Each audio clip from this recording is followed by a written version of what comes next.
Let's get this, once I get up. All right, I'd like to call the meeting to order at 6:30 for the Plaistow Budget Committee. On today's date would be October 5th. All right, can we get the roll call, please, Charlene? Bob Zukas, Here? Doug Fountain, Here. Ron Stack, Here. Christina Cruz, Here. Peter Bracci, Here. Al Hamilton, Here. Richard Anthony, Here. Kate Knudsen. Here. Hospital area was excused. He was. Greg Talon, Here. Harold Britton, Present. and Greg Colby's with us. Yep. Yes, I am. All right. Can we stand for the Pledge of Allegiance? To the flag of the United States of America and to the republic for which it stands, one nation, under God, indivisible, with liberty and justice for all. All right, thank you. All right, can we, has anybody had a chance to look at the minutes? Yes. Make a motion that we approve the Budget Committee minutes for September 28th, We do, 2021. Is that right? No. we do have some changes. Oh, we do have some. Yeah, there are Okay. some corrections. Yep. Charlene, the first one would be on page 4. At the very bottom of the page, it says Brian Stack, B. Stack moved, seconded by C. Cruz, to approve the assessing department budget for $112,332. 332. It should be 112,320. So that value, that price has to be changed. Okay.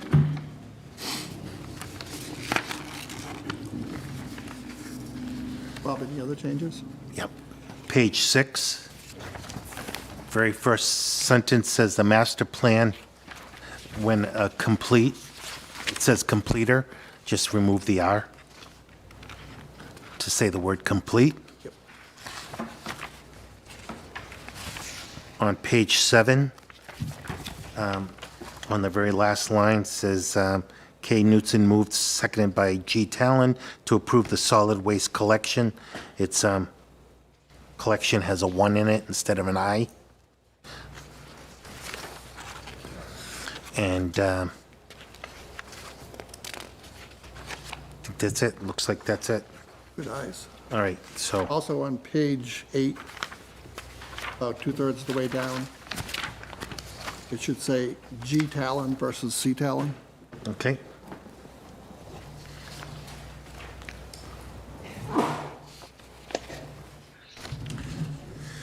All right, is there any other changes?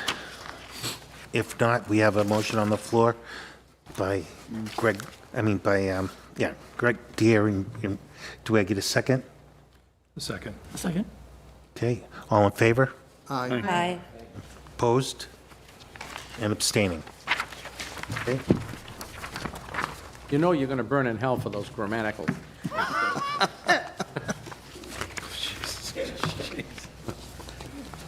all right.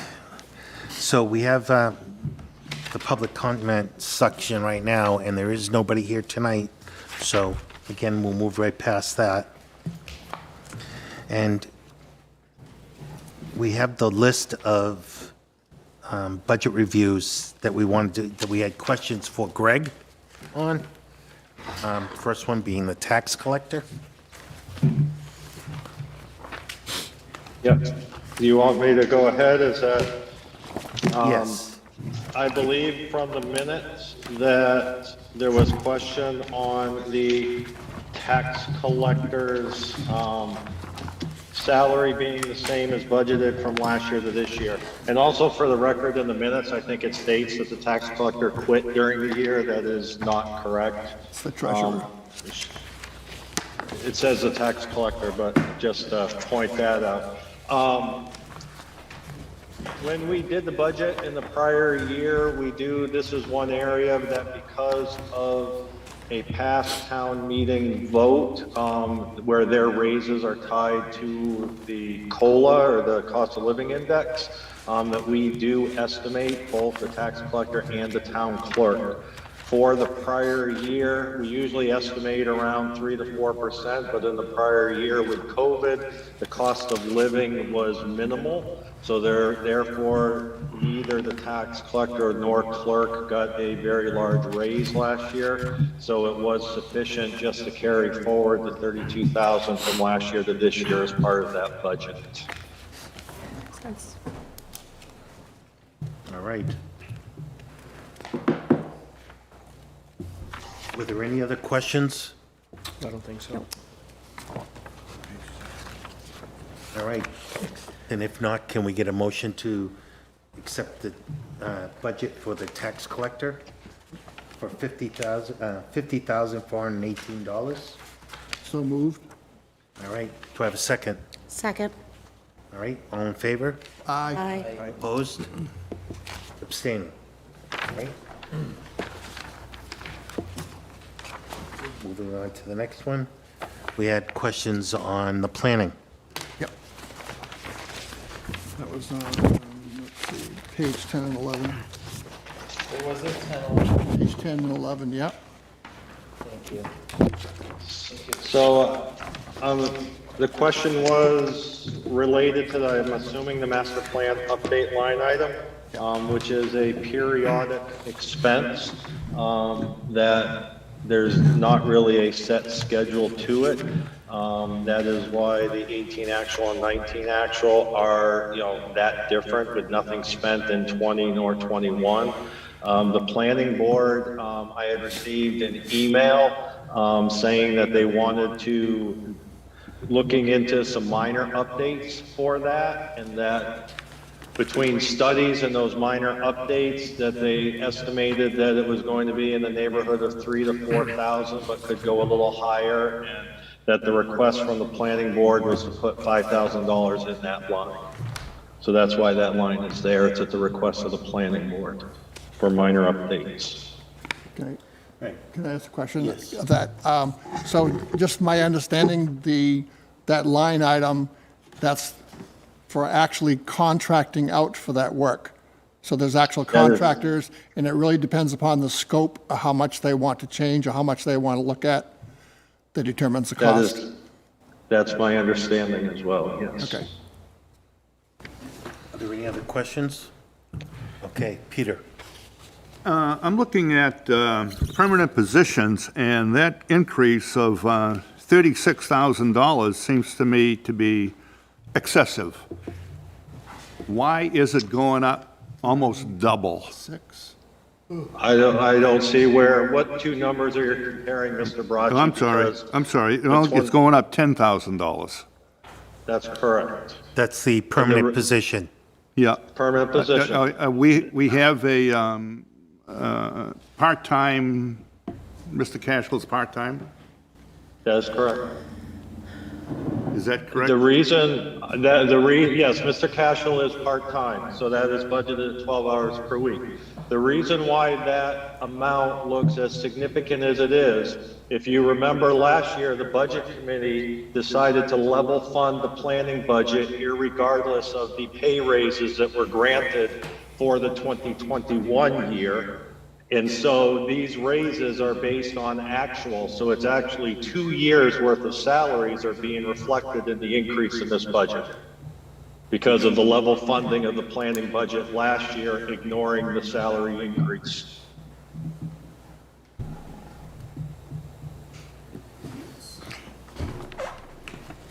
Gee, Greg, I don't recall that, because any salary increase that's mandated by law, we can't cut if it's a CBA increase. We don't cut not a salary, CBA. do we? They're not in If the you CBA. go, this budget was level funded under the guise that if they made do with what they had in 2020, they could do it again in 2021. And if you go back to the minutes, that is the case, but if you also go back to the deliberative session minutes, there was a motion on the floor to increase the planning budget because of this salary issue, and the voters voted it down at deliberative as well. So it was twofold, but that's what happened.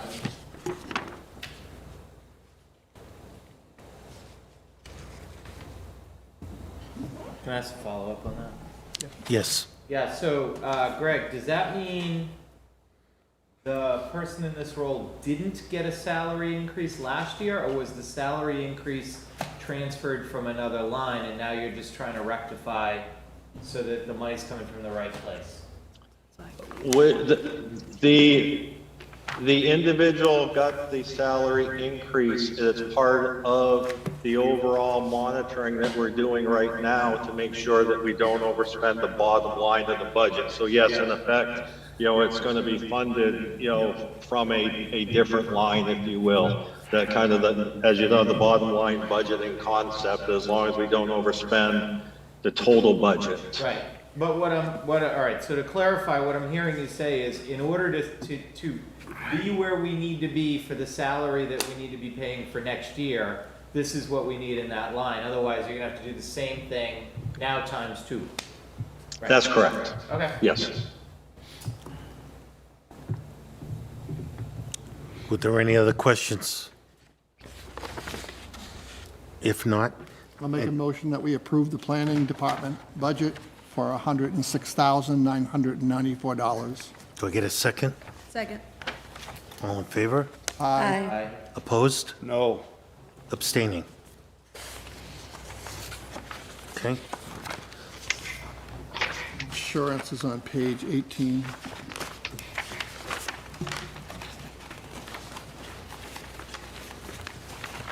And not quite sure what the question is on this, but the Primex, we are part of their CAP program, which basically aims, when we had renewed the contract with them, it was for a multi-year contract. If we agreed to that, then they would guarantee a cap on the premium that we pay for the property liability.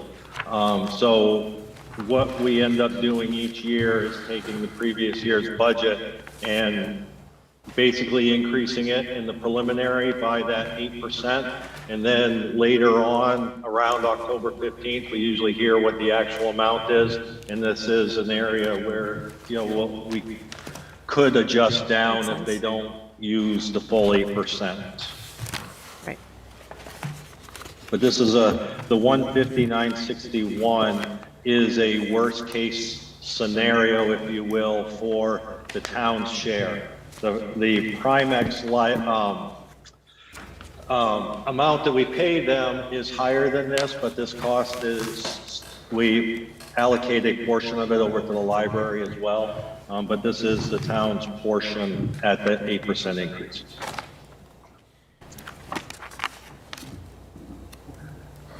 So, Any questions? Yes, Bob?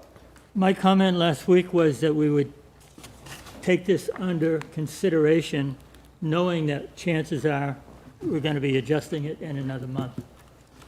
And I think we should continue to do that. Just take it into consideration, knowing that it'll likely change a little bit, up or down, and then we can approve it then.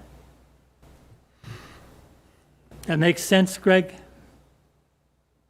Yep, it will, in all likelihood, it's going to change. So yes, where it's a one-line budget and the like, there's no harm in obviously doing that. So either way is fine. All right, so we'll hold on to that one till one of the last few that we decide to do. All right? Next one is welfare, That's on page What 38. page there, Bob? 38. 38.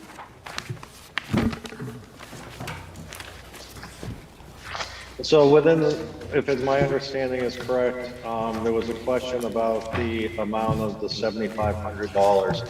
And that is basically a pool, if you will, of money within the welfare budget to address the added, and we have seen a large uptick in requests recently, and given moratoriums and the like with COVID falling off, I do anticipate, 2022 to be higher, so I had inserted the $7,500 just to have the additional resources available should we need them. Which of course, if we don't utilize them, would go back to the voters. So the that property doesn't, taxpayers. Greg, that does include monies to cover all of the areas such as shelter, food, telephone, electric systems, Yes. heat, and so on.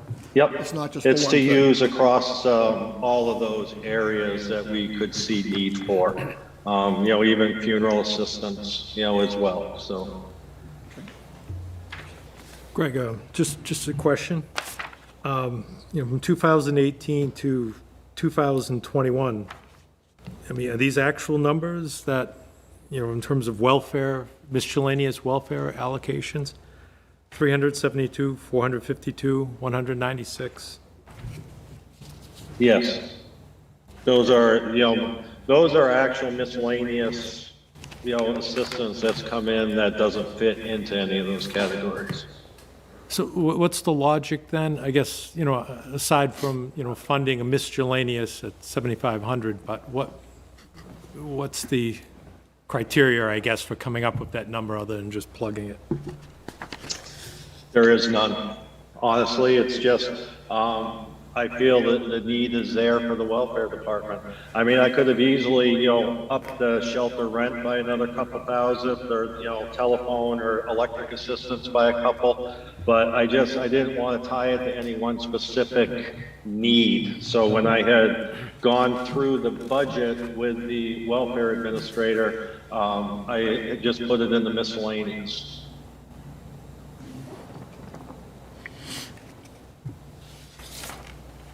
So in actuality, I get the point, is that it isn't miscellaneous. It's really, technically should have been in all those other line items. Right, Because it's that's almost how like a it's welfare focused. contingency, if you will. Yeah, or on its own line, because it's kind of Yes. misgiving right now.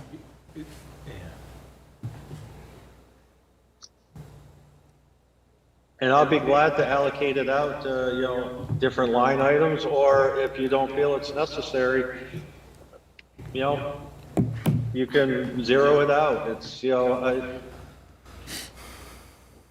Well, This like I amount is said, it given, was- this amount is provided by Laurie, and from her knowledge of what needs have already been requested and what the scope and what the growth of those needs are. So we're basically relying on her expertise to be able to have enough money to be able to cover this. Because if we do not allocate money for this, if people come, we have to provide them with the welfare money. That's correct, we're legally obligated Yep. by New Hampshire statute.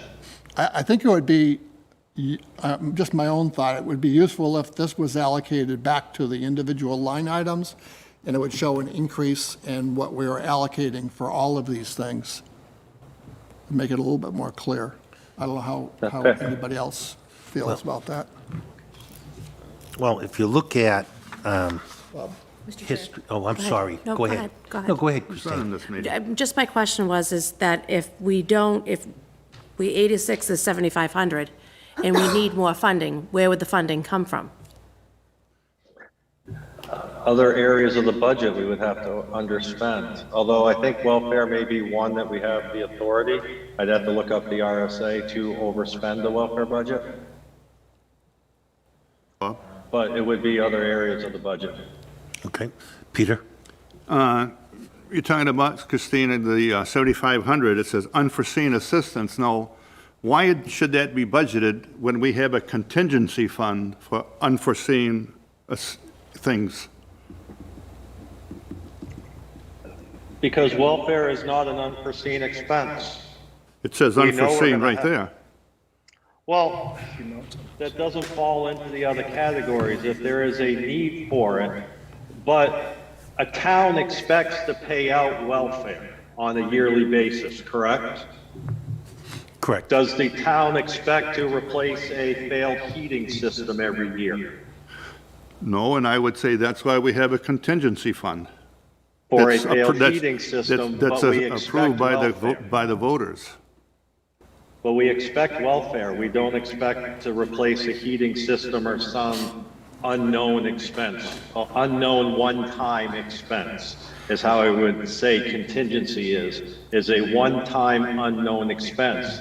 Welfare, we have a history of welfare. We know that the town is going to pay out money for a welfare budget. So I don't think that putting money out, taking it out of contingency would be proper. Greg, the description of this line item is really describing the past amounts that Mr. Anthony mentioned, the 372 and so on, 452 and so on. That's what these unforeseen assistance to residents, they're other needs that are not listed above. And that's why I said the 7,500 should not be on this line item. It's really confusing. And it looks like you're allocating 7,500 for unseen assistance. You're not. You're allocating $7,500 for all of these other things on the above, rent, food, telephone, and so on. And that's why it should be distributed up there correctly under the individual items. And I agreed with that point and said I would be glad to distribute it up to the other lines if that's what the budget committee would like to do. I don't have a problem with that. Okay, Greg, I see that we budgeted $450 in the miscellaneous fund for 2021. And so far, we haven't spent any. Right now, we were budgeted for $32,350, and to date, we've only spent $14,963. I understand we still have November and December. And October. Yeah, September, October, October, yes. November. So obviously, we're getting into colder months and things of that nature where fuel assistance and stuff like that may come into play. So what happens to the 450 if we don't use that? That goes back into the Back to budget, back to Yeah, it the would be- voters. Yeah, so we go back to become part of the closing of the books. The 450 would, work its way through the system, if you will, and go back as hopefully a surplus at the end of the year. Yes. Okay. So in other words, if I notice that this is that we're budgeting 40,612, and in the past actual years, we haven't gotten over 24,000 at any point. We've never gone higher than 24,000. Are we truly? Well, I would disagree. In 2018, we had actual of $40,000 pre-COVID. Right, okay, yes, I see that. Yep, So this is only bringing it up to a pre-COVID line item, and we know the effects of COVID and the like on households and assistance that is needed. So that was, in effect, my thought process. okay, I see where, yep. Okay, good enough. Yeah, Peter? How does COVID affect welfare? Households, they lose income, lose their jobs. Not only that, but all of the landlords weren't allowed to evict any of their tenants. So there was no need for rental assistance because you could just ride the wave. So now all these people, if they've gotten their jobs back, they can just back pay their rent. The feds wouldn't allow anybody to be evicted. So there was no need for big rental assistance. Katie? Not to mention, Because people can't pay their rent, is the town, yes, by RSA. the town is on the hook to pay their rent? Yeah. Well, there is criteria. Now, don't get me wrong. We're not just saying anybody can come in and say, okay, I need you to pay my rent. There is criteria that they need to meet. And these people have been vetted and gone through and meet the criteria, and the town assists them. And there's no federal programs to take care of that? Well, they I mean, were, everybody says, no, there is federal programs to take care of that. well, there were put some, but that's what Mr. Colby is saying with this budget, is that some of those programs are starting to go away now. And so you got people who lost their jobs, were on government assistance, but now those government assistance are going away. But some of these jobs, like restaurants and stuff, they didn't come back. But Katie, I'm having a trouble with reading all these reports of there are jobs available everywhere. They don't have enough people to fill the jobs. That's what I'm having trouble with right now. And you're right, Peter. You're absolutely right. But if I work for a company and I'm making $32 an hour and that job goes away and I want to support my family and the only thing I can get is a job that gives me $18 an hour, I'll need help to put food on the table or to sustain a household to feed my kids. And many families right now are trying to choose between medication and health care just to feed their kids. So things are going unpaid and unhelped. So I don't agree with that. well, I'm just it's reality. Yes. Question and then a suggestion. So the question is, Greg, you had mentioned if we don't end up spending the money, it'll go back down on the bottom line, back to the taxpayers. But my question is, I mean, technically the selectmen could transfer it to another line if they needed or wanted to, right? Technically speaking, yes, technically speaking. Whether they do or not is a different story. I'm asking the question. So then my suggestion is, if we're trying to anticipate what we think the needs might be, and we're looking back at the 2018 number, which was about 40,000, which is about where we are now, would it just make sense to have Greg take everything above the $450 or $500 or whatever he's gonna leave in miscellaneous and have him distribute it proportionally up to those lines so that they probably are similar to what they were in 2018? You can talk with the staff in the welfare department if they agree that makes sense, and just leave them there, and then you would, I assume, have to transfer them if you need them in other areas throughout the year, if that's where they are, right? That was my recommendation. Yes. Yeah. Yeah. He said he'd do that. Yeah. So Okay. I'm reiterating that would make sense. So okay, yes, Bob. I would feel more comfortable if the director of welfare, who's been in the job for a long time, actually did the distribution. Because the director has been there for a long time. And I think she's the one who would be capable of kind of moving things where they should be. And that's not to say that you can't do that, Greg, that you're not capable of doing it.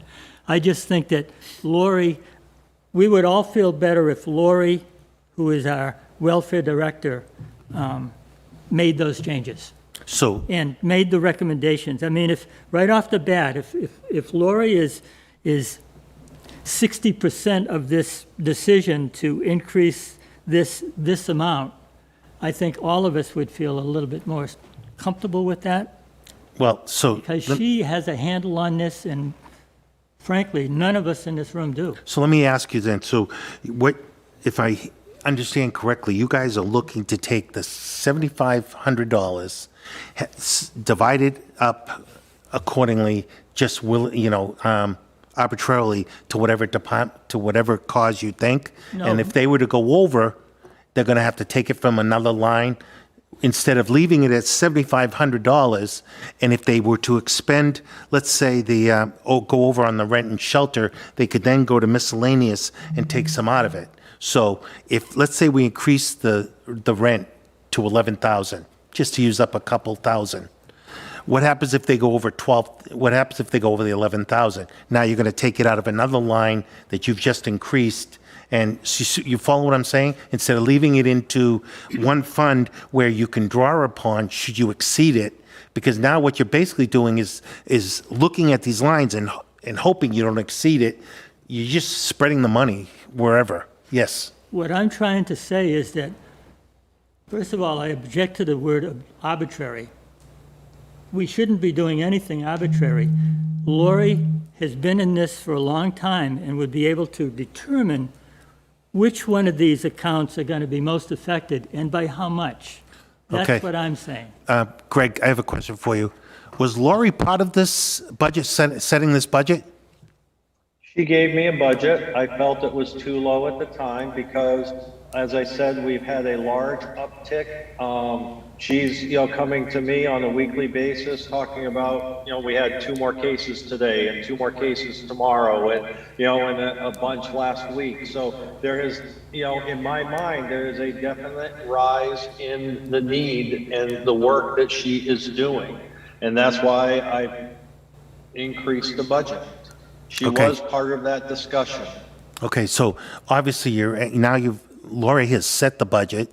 Now you're asking to go back and reset the budget to try to spread out the $7,500 arbitrarily. When I'm saying arbitrarily, because that's really what it's being, what she thinks she's, She's gonna actually come putting along. it back to 2018 levels. Okay, yes. Just from a data integrity perspective, right? I guess what I'm saying is that if you're going to use the logic of putting money into some miscellaneous account that you're going to allow to draw off of, you could use that logic for any budget then. But, what I think we want to be able to see is, the particular line item, look at it continuously over time and, how it's being increased and allocated. So, I mean, it's not arbitrary. It's just saying that putting it into a sort of a default line item kind of defeats the purpose of having data continuously over time. So I don't think the word arbitrary should be used. It should be, what is it that we're looking to plus up, that we anticipate an increase, and it should be reflected as a line item. Yes. This is not a crystal ball situation. This is one of those things where if you looked on one line, it said medical, $250. Well, that could be $4,500, in the course of a year. We don't know. I think what he's doing is he's putting money in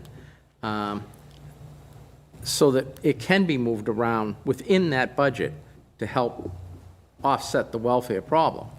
Now, it doesn't sound like anybody, unless I'm mishearing this, doesn't sound like anybody has a problem with the number. They just got a problem with the allocation. And I think it's very, very difficult to make that allocation in a welfare budget because from day to day, you don't know what those needs are going to be. Well, absolutely. If you look back at 2018 was a very high year, ended in almost 40,000. Then you look at 19, now we're at just over 20,000. Then if you looked at 2020, we're at 24,000. So you see what I'm saying? 2018 was almost $40,000. What's to say down the line that 2022 may be a warm winter, it could be anything, and still fall within the same budget. Do you see what I'm getting at? So if you were to bump up every number, which could easily be done, Greg, by just going and trying to compare it to 2018, but how? Or to what end? If we, in the past 2 years, 3 years, it hasn't gone, I mean, they were pretty low. That's what I'm trying to say is you're now trying to forecast what you think it could be. They're still going to draw from these accounts. So in the event that you were asking for $9,000 for shelter instead of the $17,000 we spent in 2018, we're asking for $9,000. In 2019, we spent $4.5. In 2020, we spent under $4,000. Now we've bumped it up to $9,000. So what do you want Lori to forecast and say, okay, I think we're going to get a lot of people that are going to be out of homes. Let's bump that up to 11,000. You see what I'm trying to say is, to what end are we trying to spread this out? Yes. I think you're missing a really key point. It's not whether or not how we allocate this, and if we're requesting that Greg use Lori's expertise or confer with her about how the money would be distributed, that's fine. It's that $7,500 is in the wrong place. It's in the wrong line in the budget. That is for unseen assistance, not rent, not food, not telephone, not electric heat, medical, or funeral assistance. It's miscellaneous, not under one of those categories. So I would like to make a motion that we ask the town manager to allocate the $7,500 correctly into the individual line items with the welfare administrator's assistance, and then approve the budget for $40,612. Okay, do I have a second? A second. Okay, discussion? This just goes back to the previous, this is a bottom line budget, correct, Greg? Yep. Yes. So wherever we spend it, it's going to be shown on the worksheet. Correct. The second thing is that this is the welfare budget. So if we have $9,000 in shelter and rent, and we have to come up with $12,000, we have to come up with $12,000. Correct. By RSA, we have no choice. Right. So I kind of think that this is kind of a no-brainer. It's a bottom line budget. He added 7,500, explained why. I just think leave it as is and let 2022 fall where it may, and we'll be able to identify where the monies went. Because they're going to have record keeping. So shelter's going to have to be 12.5. Food market will have to be 102. Like, the welfare director's going to have to lay that out for 2023. I understand, but Yeah, what absolutely. Greg was trying to say, though, is it's a very broad thing, unforeseen assistance for residents in need determined by event. So what they're asking for is to have it distributed and put into the different line items so that it's kind of spelled out, more so than just leaving it in a general fund that they can draw from. So if, let's say they did, we bumped this up to, we changed this to 12,000 instead of 9, and let's say they spend 14, they're going to have to take it from another line item anyway. So they may not spend it in electricity this year. So you see what I'm getting at? So either way, you're right. It is going to have to be spent. But I think what they're asking for is they would like that to be not be so broad with that amount of money. We've left $450 in it in the past.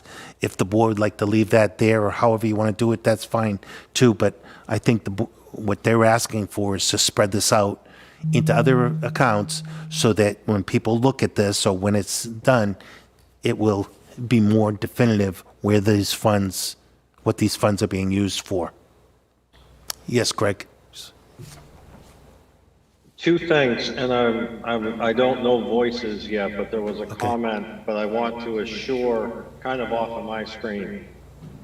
We are still, when somebody comes in for assistance and we pay it out, we are not going to just charge it to the miscellaneous line item if we're already spent all of the $9,000 in rent. We will continue to charge the appropriate line item. So to the point that was made earlier, we're not going to lose that historical perspective by just throwing anything into this one line item. The other thing too, and is if you look at the other part of the welfare budget, some of the service agencies to this point are not serving the town of Plaistow as much as they have in the past as well. So that's why there could be a foreseeable uptick in this line. Okay. Yes, Peter? We're spending an awful lot of time on this, and Greg, correct me if I'm wrong. If we approve this budget of $40,612, no matter what we overspend, let's say we spend $42,000, because of what Christina says, it's a bottom line budget, we get that money from someplace else. Is that correct? That's If we correct. spend $42,000, we're going to take $2,000 from the police department or from the accounting department or whatever. Is that correct? Yep. So why are we spending time nitpicking where the money is going to go if we can get it from any other pocket that's available? Or we're not. Right now, the motion is to have this distributed throughout go back, have it redistributed throughout all the different line items. But that's not what I'm saying, Bob. I'm saying that if we overspend the budget for welfare, we're going to get it from some other pocket. So why are we spending time on where it's going to go? $20 here and $100 there. It all comes out of the same pocket, the bottom line budget that Christina mentioned, zero-based budgeting. It's all in the pot. That's what I had said before the motion was made, is It makes no difference. that's exactly what I said. Yes. Then why put it in there then? The fact of the matter is, this increase is going to be distributed amongst 3 or 4 accounts. That's it. Actually, 1, 2, 3, 4, 5, 6, 7, 8 different line items. But not significantly I guess is my point. The word I forgot to put in. The lion's share will be out of shelter. The lion's Correct. share are going to be between Shelter. 3 and 4 accounts. Right. The lion's share. The rest of them aren't going to change to any significant amount at all. So that's all we're talking about, just, We're doing this because of transparency. We're letting our taxpayers know the effect of welfare, what actually goes into the cost of welfare. And I think it's a good thing, good providing them an estimate of where we think we will be spending and where the costs are for the people who are less fortunate and need our assistance. That's all. That's all that really is. And you're right. If we overspend it, we need to find it someplace else, because by RSA, we have to pay whatever we get. Understand also that, when someone comes to the door, if they are from a different town, we actually can get reimbursed from that town. If they're from Plaistow and they are financially in need, and they go through the process, we have to provide them with the welfare. And Lori does an excellent job at doing that. So I look at this just as, this is transparency, and this is just putting this $7,500 where it really belongs in the individual line items. And I would 100% be comfortable with where Greg Kobe would put them, and I know that he will pass this by Lori to get her okay as well. All right, Can we move the motion and move forward?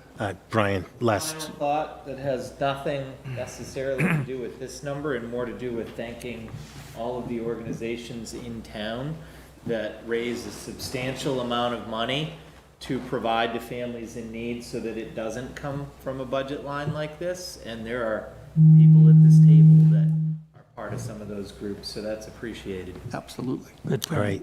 And this move along. Do we have a vote? The motion's been made and seconded. Do we have a vote? All in favor? Aye. Aye. Opposed? No? Abstaining? Abstain. Okay. All right. So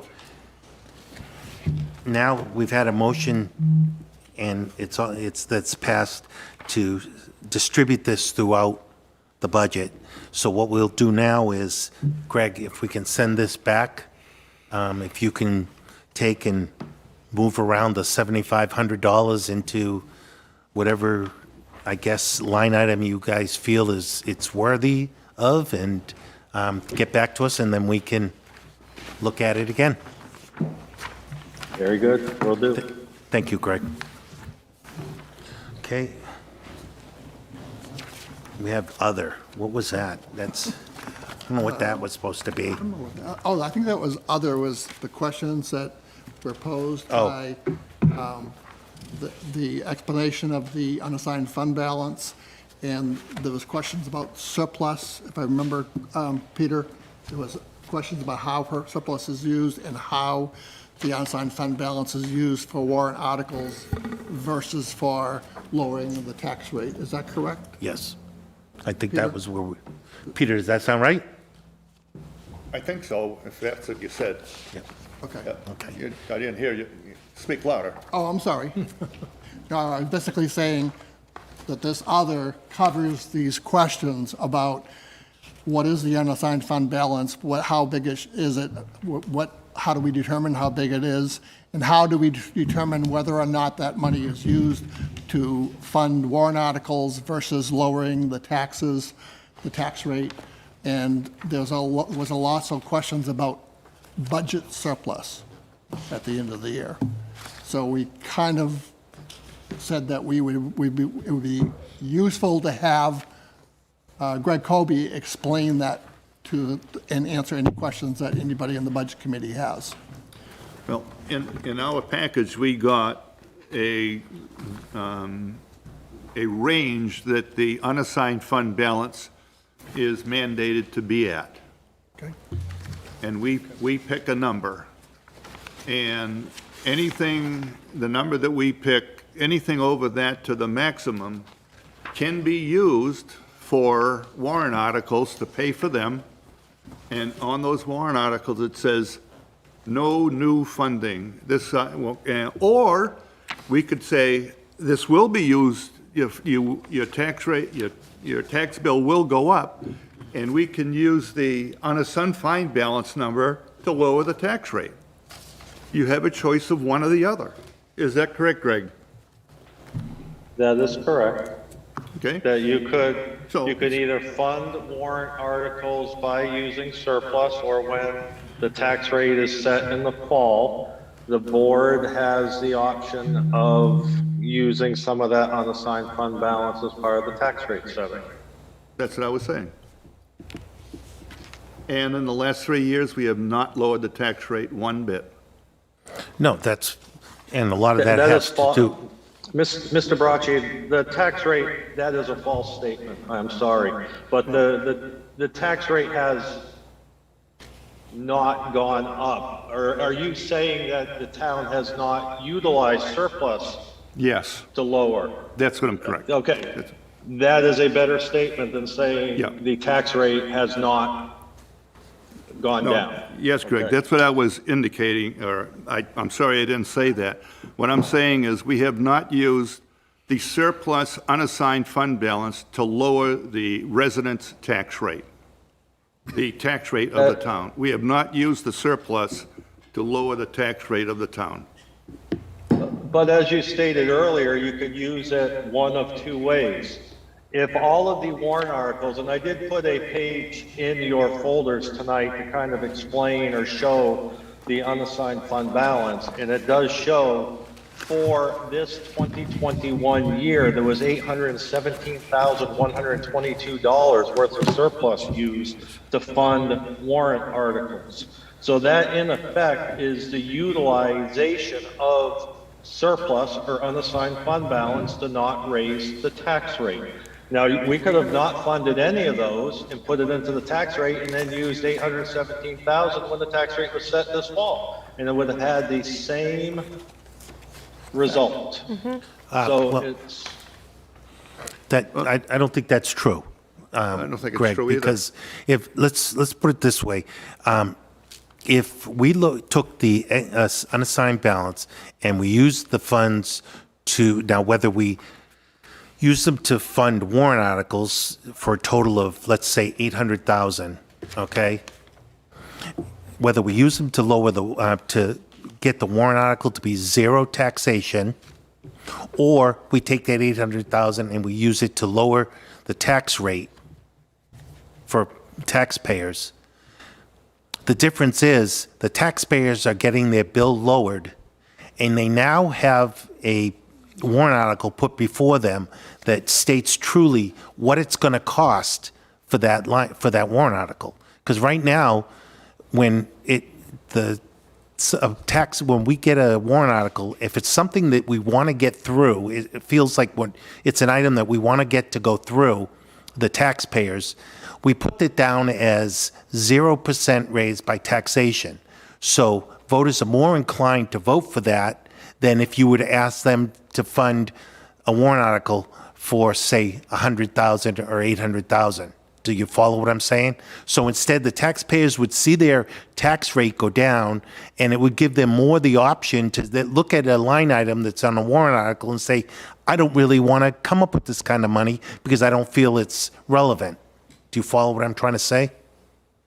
I do. Okay, so I understand they both come to the same end, but if you look at it as a taxpayer, the taxpayer's tax rate will go down, or what their taxes will be lower, and in turn, they'll now have a better understanding of what that warrant article truly costs.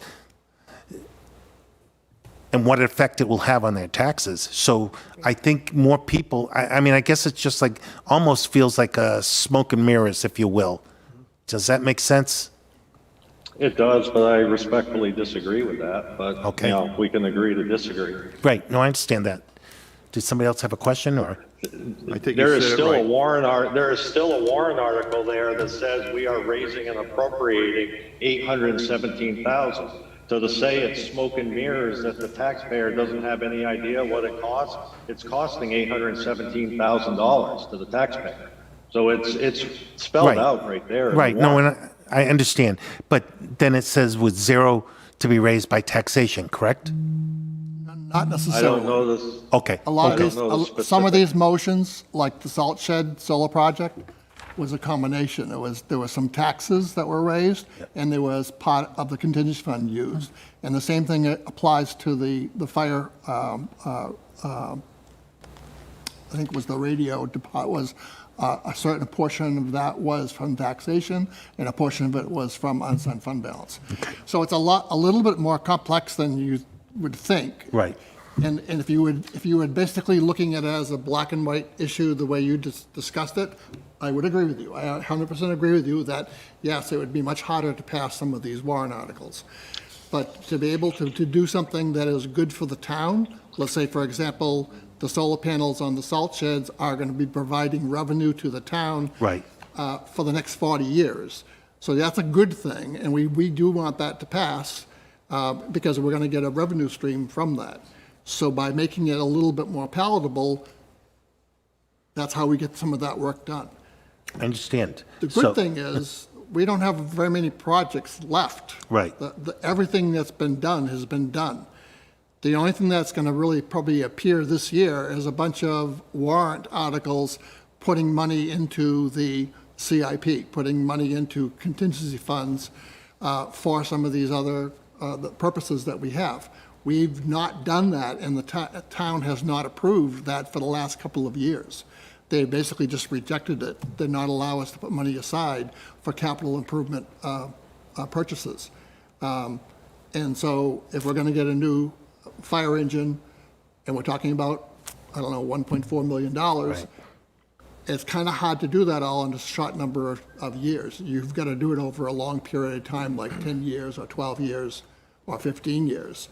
And if we don't have a whole bunch of projects and all we have left is putting money away for the rainy day when those trucks break down and we have to replace them, then hopefully yeah, this is a good thing. Yes. I'd just like to make a comment about unassigned funds. I think I can speak for a good percentage of our residents that they would like to see us go back to using some unassigned funds on an annual basis to lower the tax rate. This would mean that there'd be less unassigned funds to offset warrant articles. But as you said, Robert, people would be rather told that this will cost money rather than say, tax will not be increased to pay for this warrant article. I think we'd all be a little bit more frugal if that was done, and I think it would encourage residents, because they wouldn't have such a high tax bill at the end of the year, because we're using some of those funds to lower the tax rate. Just my opinion. Mr. Kobe, could you explain how we come up with the dollar amount for the unassigned fund balance? Sure. I mean, the unassigned fund balance is basically, at the end of the fiscal year, we recognize all the town's assets, less all the town's liabilities, to come up with a total fund balance amount. From that fund balance, it's split into different categories. There is a non-spendable category, which means that funds have been committed that can't be spent for other purpose, like a prepaid item, if you will, that is an asset on the books, but we can't use it in other places. There is also committed and assigned fund balance breakout for encumbrances or warrant articles that are non-lapsing. And then last but not least is that one category, after everything's been accounted for, we have our unassigned fund balance. And that is what's, Do you get advice from the DRA for a target percentage or target amount? yeah, I mean, the guidelines are 5 to 17% as listed on the handout of the town budget, and they also add in to that calculation what the town raises for school purposes and for county purposes. So for the 2020 calculation, that was a little over $30 million. So I've listed out the low of 5% at 1.5 million, the high of 17% at approximately 5.1 million. Now the unassigned, for the town at the end of 2020 was approximately 2.6 million. Now the town also, the Board of Selectmen have adopted a fund balance policy, which puts the target range, if you will, in the 7%, or around 2.1 million in this case. So basically you're looking at, you take the unassigned at 12/31 of 2.6 less what was voted, we're at 1.8 million right now, which is below the 7%. Question? Yes. When was the 7% goal passed? I mean, how long has it been? Is it just recent? Is it the last couple years? I would say at least 5 years ago. I think it was, I'm going to go back, I'm thinking my time there, I started in 2013, and I think it may have predated my time there starting in 2013. And the logic behind 7%, other than, I mean, why not 6 or 5? Why not Right. 17? Right, Yeah. that's what I'm saying, why obviously, 7? I have no, I mean, I don't know. I mean, I think all the selectmen are probably gone. I know the town manager at the time, I believe, was Sean Fitzgerald, and he is no longer here, obviously. But it's, my guess would be is based on where the unassigned fund balance was at the time. It was, probably looked at from that standpoint, would be my guess. Any other questions? Yes, Bob? Greg, would you recommend a different percentage? From a cash flow standpoint, yeah, I'd probably recommend upwards of higher of 10%, quite honestly. Because of, I mean, and what you need to remember, and if you look at it like you're running your household and you're looking at your net worth, this unassigned fund balance is not a cash account that's sitting with this much money in it. There are a variety of different assets like taxes receivable, tax liens receivable, money due from the school district for reimbursement of expenses. Yes, there is a lot of cash, but we also collect a large amount of taxes for the school department that we are obligated to pay by the end of June. So if you look at free cash, if you will, versus the surplus, we don't have an account that has $2.6 million in it of cash that we could just tap into.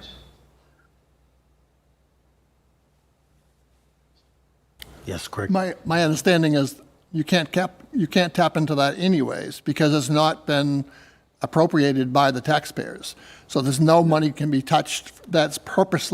Its purpose and its function is to be able to use as working capital to reflect the fact that we collect our taxes twice a year and all the revenue doesn't come in all at once. Plus the revenue from licenses and whatnot from the town clerk does not come in all at once. It comes in gradually.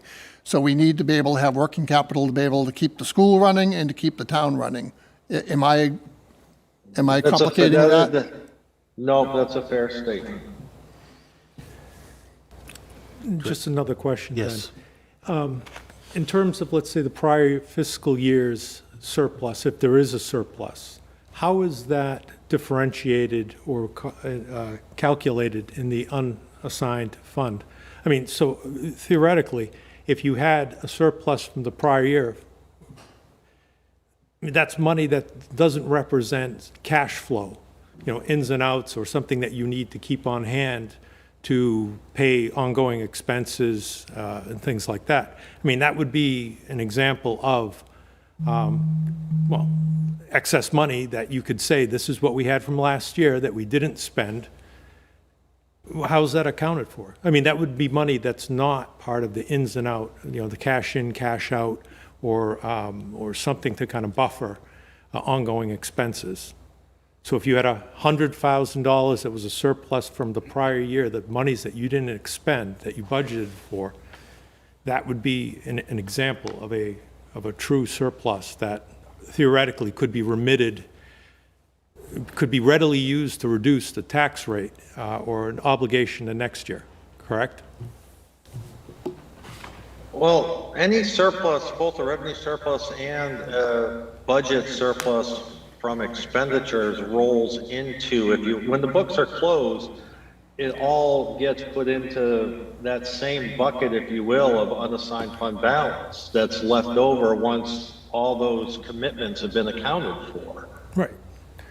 But I guess my point is the narrative that you just provided for, the existence of this fund being something that's going to mitigate cash flows in and out, to pay for expenses, that would be an example of money that was not expended, that you budgeted for, that you could say that that's a receivable or something that could be used to offset the next year's budget obligation. I mean, that wouldn't be an in and out type, it would be something that you could say, this is what we had left over. That's not encumbered money in any way. Wouldn't that be providing that we meet the 7% threshold? Right. If you don't, the unassigned fund balance at the end of the year is going to be a lot lower than it was at the beginning of the year. So whatever is left is the basis for next year's unassigned fund balance and may need to be raised. So if there was a surplus from the budget, that would go into the unassigned fund balance. We can't just spend that. If it's not attributed to the budgeted expense, you just can't spend that someplace else. It goes into the unassigned fund balance, and then we build the unassigned fund balance back up again to this 7%. Is that correct, Greg? Yes, that's correct. I mean, the town can only spend up to the voted appropriation amount. You can only in an emergency with the approval of the board and the budget committee can you spend unassigned fund balance if you're going to overspend the bottom line of your appropriations. But what's left goes into the unassigned. Yes, Bob. Back when that percentage was established by the Board of Selectmen, back when Sean Fitzgerald was here, the primary reason for establishing it was because the Board of Selectmen was using that as a guideline as to determine how much would be used to offset the tax rate. Some years it was 450, some years it was 600,000. It varied depending on where that percentage came in. That's, in my recollection, that's why that percentage was established in the first place. It was to use as a guideline for determining what could be used to offset the tax rate. We were using a 5 or 6% though, back in my first terms, back in the mid-'80s. Okay? This isn't anything new. I mean, Correct. We were carrying balances of that nature back then. Biggest part of that was because we wanted that balance because we always figured if we got to 0 on January, you could still keep things rolling until the town meeting came along and appropriated that money to get you back to that point. So that was our reasoning behind it at that point. But we always had that surplus, and I believe it was about 5% back then, but I don't know, what's happened since then. Yes. So another historical point is back at that time period, other than the safety complex, there were no other substantial projects being done within the town. There was nothing to spend the money of the unassigned fund balance on. When Sean Fitzgerald finished his term and the new town manager took over, we basically addressed a lot of projects that had been just put aside, had not been done. And then that was the reason to allocate money from the unassigned fund balance to get that work completed. And that work now is pretty much completed. We have a lot of accomplishments done within the town. The town is in really good condition. Are there any more questions on the unassigned balance? If, yes. All right. On the sheet you provided here, where you show that you have warrant articles that use the unassigned balance fund, monies from that fund, to fund these warrant articles. I mean, that's correct, right? The warrant article was passed, it was funded Yes. via the unassigned fund. What would a warrant article, or the same logic, look like for remitting monies back to offset the tax obligation or burden that the residents of Plaistow have? What would that look like to have monies from the allocated fund used to reduce that tax obligation? What would that look like? I mean, what type of calculation would you have to do to say that $500,000 could be used from the unassigned fund for purposes of reducing tax obligations for the residents of Plaistow? So in essence, the same logic for a warrant article to fund a cap from the unallocated fund, but to reduce the obligations of taxpaying citizens. Are you suggesting a warrant article for it, or I'm No, not following? you've said that the monies aren't necessarily available there in the unallocated fund because it represents, cash flow mitigation and things like that. All right, but obviously, if you're funding a warrant article from it, you're able to say that we're going to take $400,000 from it to fund this warrant article. What type of logic would need to be used to use monies from the unallocated fund to reduce tax burden obligations? So if we have a 4% increase in the budget, what would we need to do to say that, well, we're going to fund that 4%, let's say, from the unallocated fund? It could be done, right? I've never seen it done that way in all my years of assisting and helping with town government. So I'm unsure of the question or what. I've never seen a board make that motion, okay, and then make it part of the budget to make it happen. I'm not saying it can't. I'm No, just saying but I've has the never seen- unallocated fund ever been used to reduce the obligations on the citizens? Yes. Yeah. Okay, so When- what's when the Sean- what's the when narrative? Sean- when What's the Sean narrative Fitz- to make that happen? Well, I think we mentioned that when Sean Fitzgerald was the town manager, there was next to no projects being done within, improvements being done within the town, with the exception of the safety complex. And so, since there was no money to spend on it, he was allocating that some of the unassigned fund balance to go to lower the taxes, whatever the amount was. And it's, I don't know if it was, a penny or 2 pennies or 3 pennies or whatever, but he was able to say, yep, I'm lowering the tax rate, because money wasn't used for anything else. The following year, we had to raise that money back to bring the unassigned fund balance back to that 7%. So one way or the other, whether you decide to lower the taxes or whether you decide to fund individual projects, you're expending money. You are expending money. It doesn't come back. There is no surplus. The following year, you still need an unassigned fund balance. And if you don't have enough money into it, you have to allocate those. That's taxes allocated to build that thing back up to 7% so that we can use it to pay the bills of the school and of the town. So in other words, and also, if you'll notice, it said $817,000 was approved by warrant articles. Some of these were listed as no taxation, funds not raised by taxation. So, as I had said, if you were to say that 817,000 went back to lower the tax rate, and we had, as citizens, had to vote on every single one of these for that amount, there's a good chance they may not have gone through. They may have, but you don't know.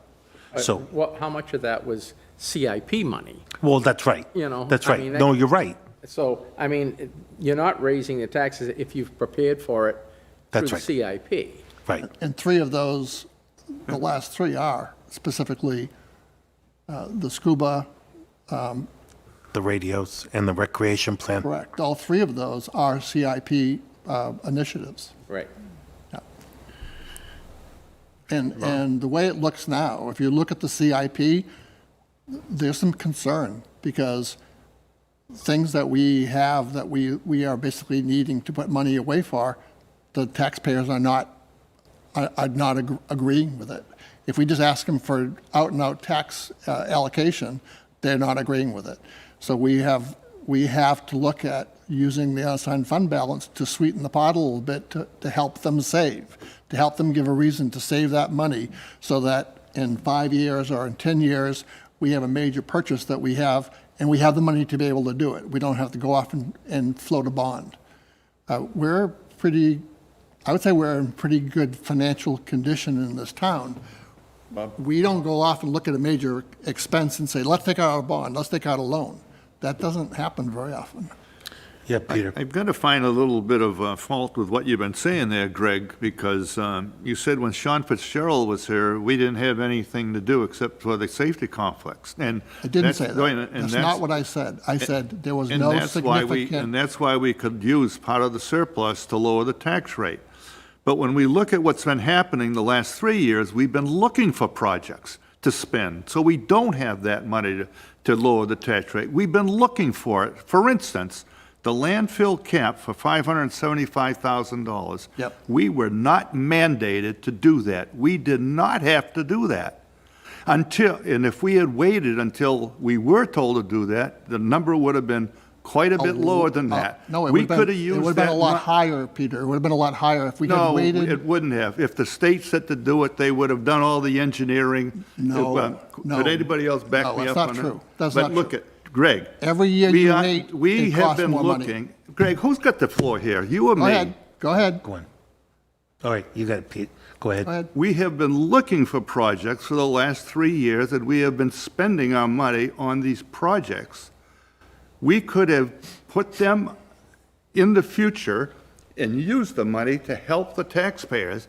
That's what I've been saying all along. If we didn't look for projects, like the landfill cap, that's over $500,000. We did not have to do it. No, but, okay, but unfortunately, what happens, like Greg was saying, everything increases over time. We got some, we did the project of Westfield Road, we've done the one on Pollard Road. There's several projects that have been completed, that have been put off for so long, and unfortunately, what's happened is they've gotten worse. So with these projects getting done at the time we did and they went out to bid, they'd gone out to bid a couple times and the prices were high. We were able to get them out to bid again. They came in lower and it got done in a shorter period of time. As a matter of fact, I think under budget on some of them. So we were lucky on that point. So while the iron was hot, they strike. You know, we're going to go with whatever's, you know, if we get a good bid and when it went out, the project got completed. And they have been put off for too long. So when you look at the landfill cap repair, 575, that is a huge number. But unfortunately, the longer we wait, the more we run into problems down the line because by capping it now, you're talking less leaching of anything through the soil and everything. So it also becomes an EPA thing at that point too. So Bob, I understand what you're I asking. don't believe taking a Well- proactive stance on that saved us Understand. money. I understand. Brian, you had a question? No. Okay. Is there anybody else on this unassigned balance before we move on? All right. Let us start looking at some of the budgets that we'd like to approve. Greg, do you have? The first one is the executives on page 1. And it represents a $14,807 of reduction from the previous year.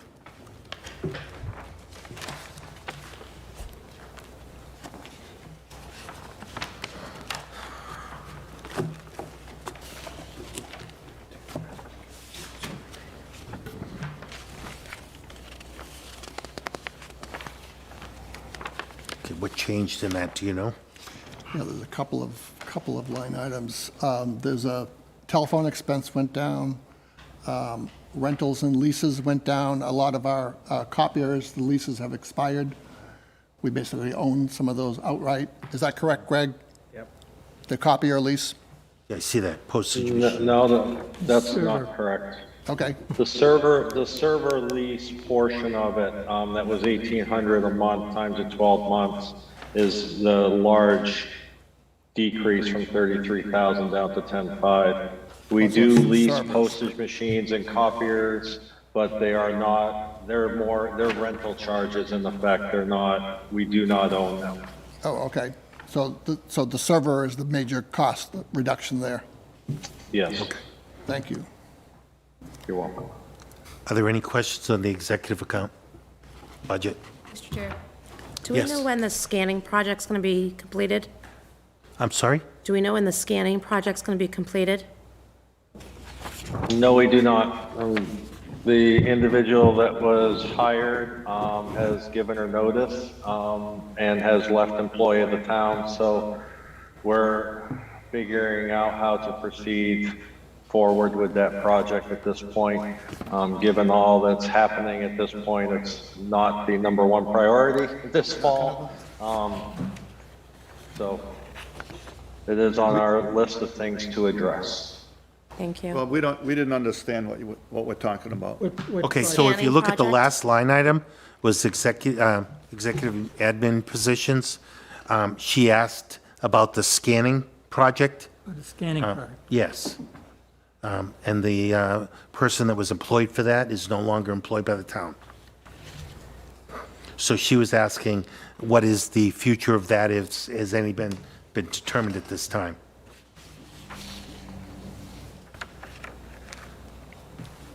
So as I understand, what you're talking about is we bought some equipment to scan our records, and we hired somebody to do the scanning rather than using personnel that was already in the town. Is that correct? Correct. That's correct.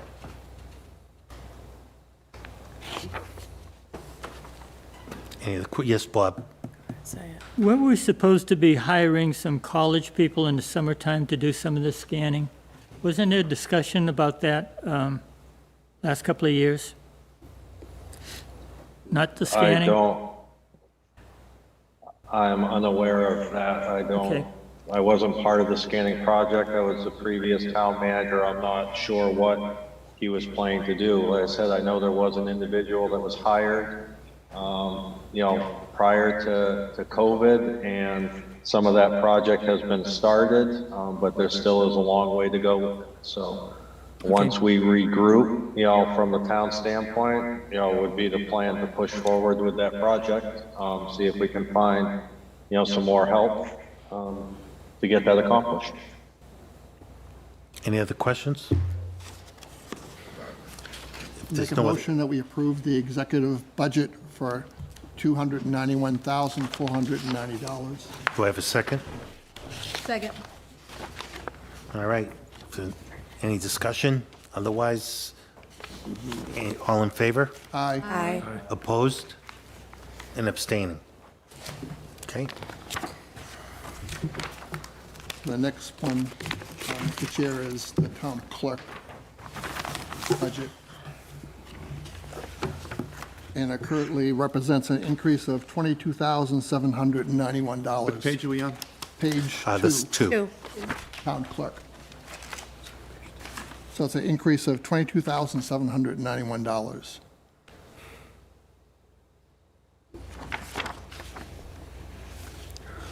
So, Mr. Colby, is most of that from a standard increase in salaries based on those elected officials? Well, that and it is the restoration of a part-time position in the clerk's office, given the volume that is going through that office. There's a definite need for more hours. Do you have a rough idea, just a ballpark figure, the amount of revenue that's brought in by the town clerk's office? I want to say $1.5 million. Okay, thank you. Or, more. And the town clerk's office does act as our central collections as well. So all departments, the police, the building inspections, even the checks that come into the town manager's office for like cell tower leases, that all goes through a central collection, which is through the clerk's office as well. So for an internal control standpoint, we have one place where that money flows through. Yes, Peter. On the first line item, you have deputy clerk 35 hours and assistant clerk restored 25 hours. How much is that an hour? What are they getting paid an hour? Off the top of my head, I don't know. The assistants, I believe they're in the CBA, so they are, there is a wage schedule associated with those.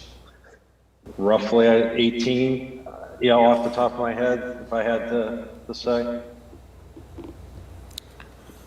Brian, you had a question? Yeah, I was just, does anyone remember what the logic was between 2018 and 2019 to reduce the hours? Was it just that the volume wasn't there, or we were? The volume was always there. Right, that's why I'm just wondering why COVID. we reduced it back then. Maybe COVID? You're looking at actuals?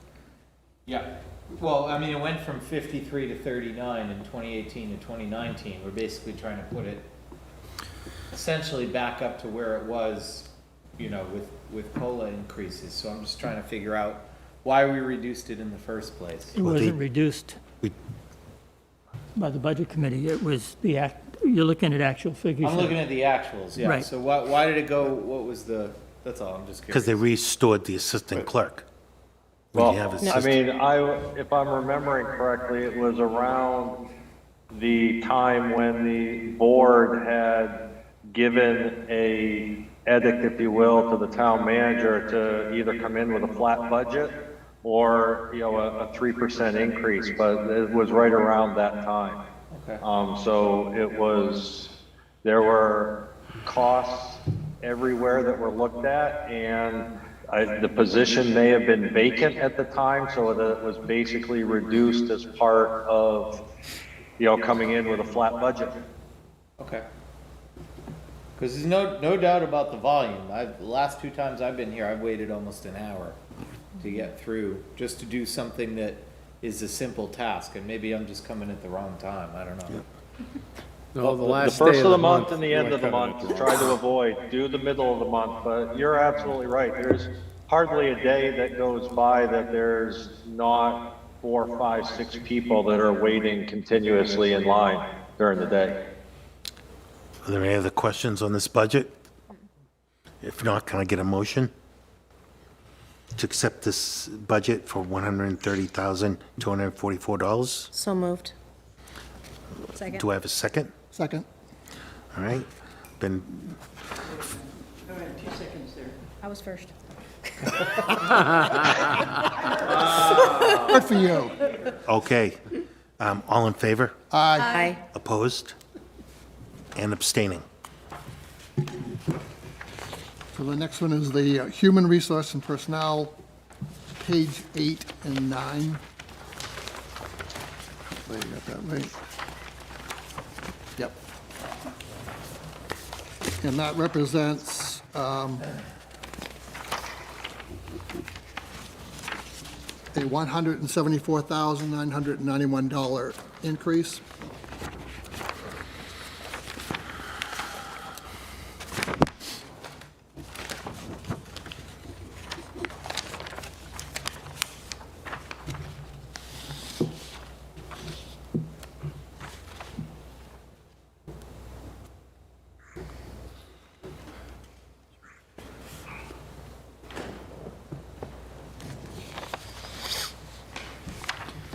Mr. Copey, is all benefits paid through this budget?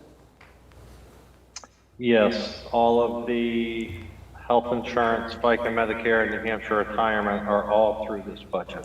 Okay. And that's the large increase is a statutory increase by the New Hampshire retirement system to increase the rates for the police, fire, and other employees. As you can see, the percentage for police is up to 33.88%. So basically, for every dollar, we have to pay 34 cents of retirement for police and almost 33 cents. And there were large increases that came into effect actually July 1 of this year. So next year is a full 12 months of those increases. Yes, Peter. For the second line item, if it's costing us $5,000 more for a townwide training consolidation, why do we not do it and save $5,000? Let's just don't do it and we'll save $5,000. The townwide training consolidation means that all of the training budgets out of all the departments were put into this line item so that as part of the process, each department goes to the HR director with a request for training for the following year. The reason why it went from 5 to 10 was because of COVID and the lack of training opportunities that were going to be available for 2021. By going back up to 10,000 for next year, it's basically restoring the training budget, which is an important part of everyone doing their jobs, back up to the pre-COVID number. Doesn't have, it's consolidated because we removed the training out of the inspection line, the finance line, the town clerk line. That's the consolidation. It's not costing us more to consolidate it. So some line items in the other budgets have been reduced because of that? They've been taken out. This was 2 or 3 years ago that this was done. The description is to Smoke and just give mirrors. the indication that it's similar to the other benefits like health insurance and New Hampshire retirement, where all of the departments are included here. All of the training for all of the departments except police and fire is likewise included here and managed by the HR director.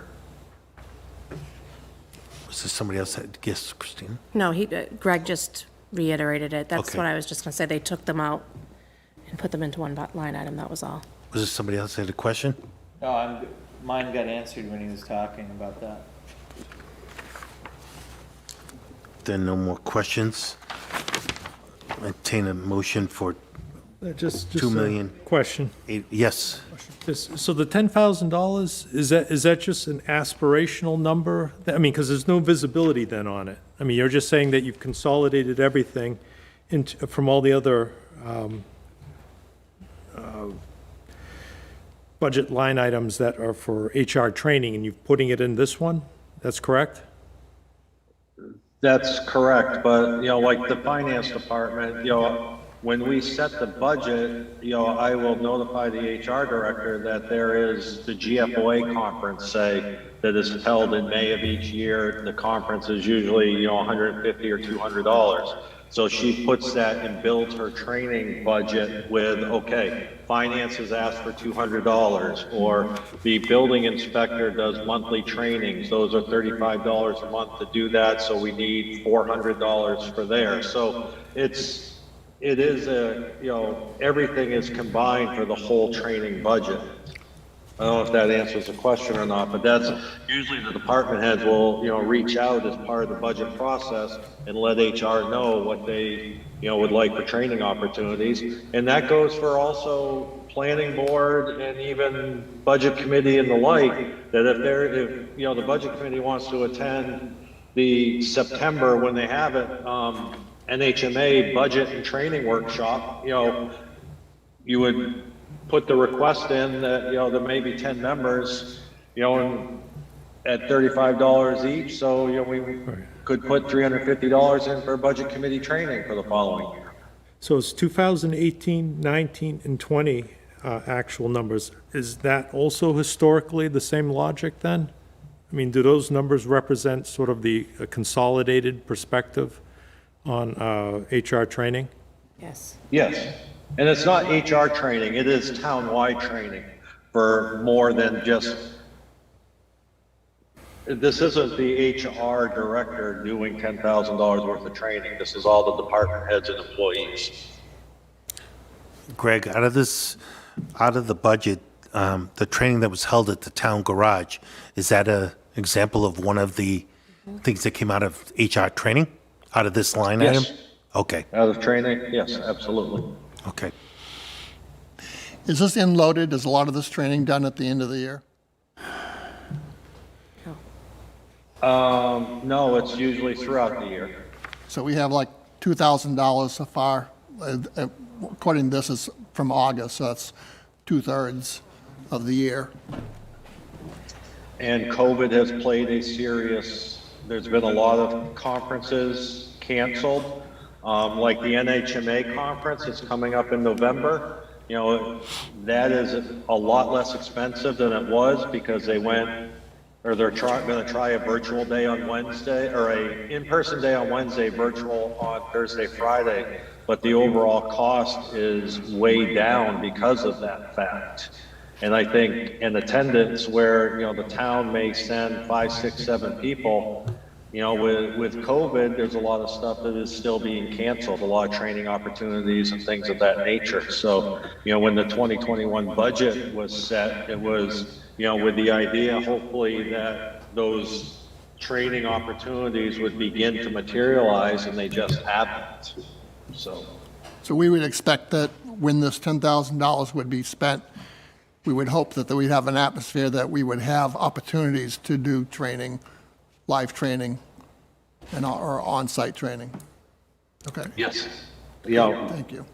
becoming more prevalent in 2022 as hopefully we, get through the COVID pandemic, that's for sure. Yep, Peter. For line number 230, the New Hampshire retirement rates have gone up over $100,000. Is that because of these percentages have gone up so much, or is it because we are paying people more? It's primarily because of the statutory increase by the New Hampshire retirement system that went into effect July 1 of 21. The what went into effect? The new rates became effective July 1st of this year. So in the 21 budget, we only have 6 months of the increase. For the 22 budget, we have 12 months of the increase by the New Hampshire retirement system. A few years ago, didn't we pay something or take out an insurance policy that our rates wouldn't go up more than a certain amount, or am I thinking of something else? You're thinking of something else. You're thinking of the cap on the property liability insurance that we spoke about earlier tonight. There wouldn't be a cap on New Hampshire retirement.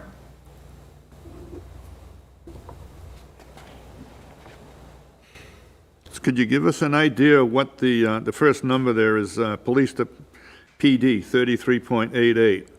Could you give us an idea what it was before? 28 or 29%, I believe it's up about 5%. from 28 to 33, roughly.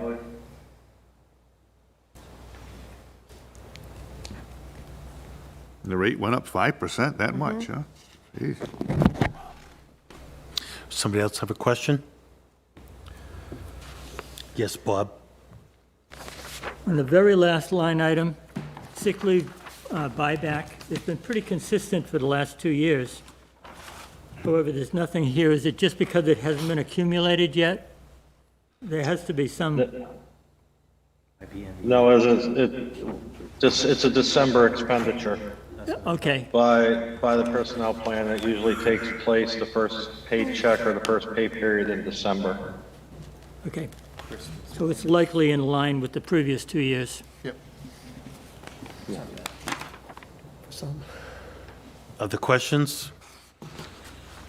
Make a motion that we approve the Human Resource and Personnel Department budget for $2,085,517. Do I have a second? Second. Seconded by Christina. All in favor? Aye. Opposed? Abstaining?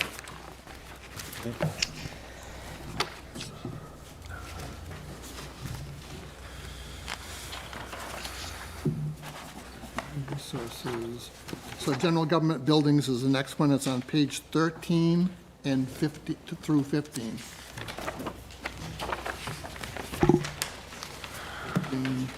14, 15. It actually goes to page 13 through page 16.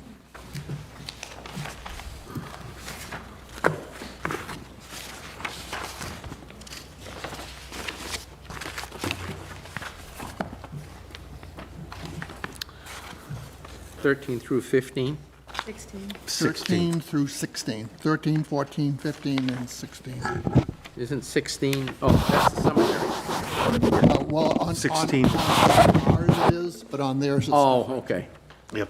yeah, the total line went over to the next page on theirs. Okay.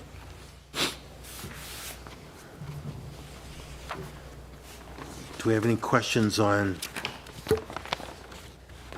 general government buildings? Bob, Yes. can we just, what are the 3 full-time positions under this budget?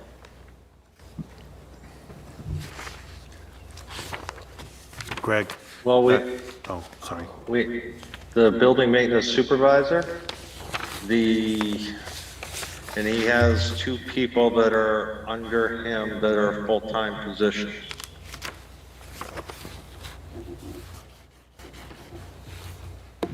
Thank you.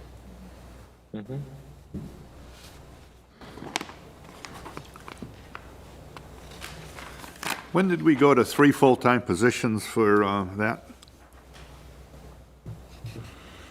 It used to be, I thought Paul was in charge and he had 1 part-time guy, and now we're at 3 full-time positions?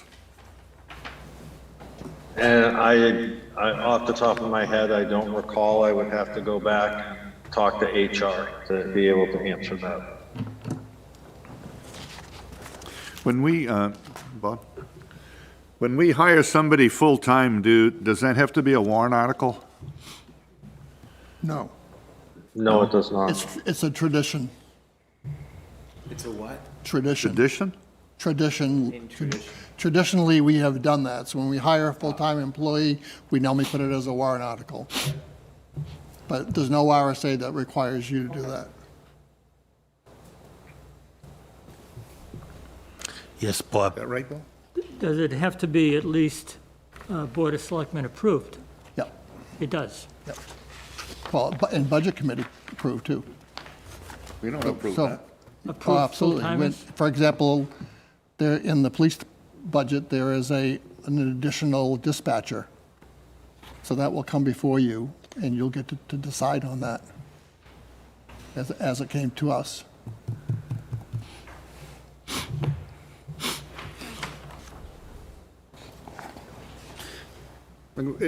Excuse me, it would seem to me that when we were going to make the fire department dispatcher full-time, we needed a warrant article. There was a big flap over that, whether we're just going to put it into the budget or it was going to be a warrant article because it was full-time. I may be wrong with that, about that, but I have not seen any full-time warrant articles for these full-time positions. Or were they just made? Am I incorrect on the fire department deal?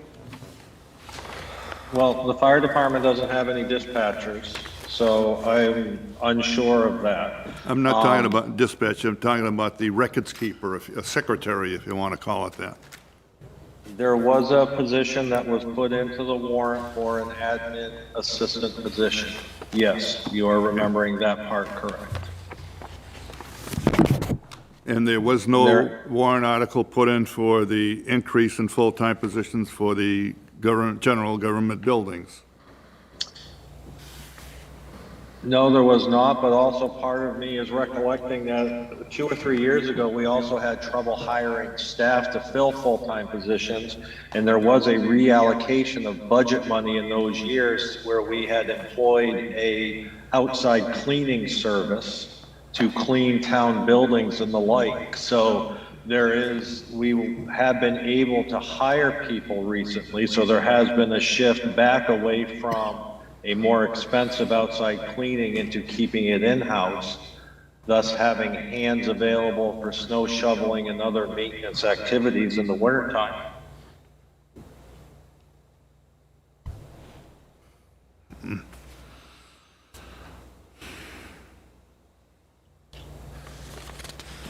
Anybody else have a question? Mr. Chair. Yes, Christina? On the custodial overtime, it's gone up to $7,500, and in the description, it says for park, summer rec, and other town events. That's already in the recreation budget, just a point.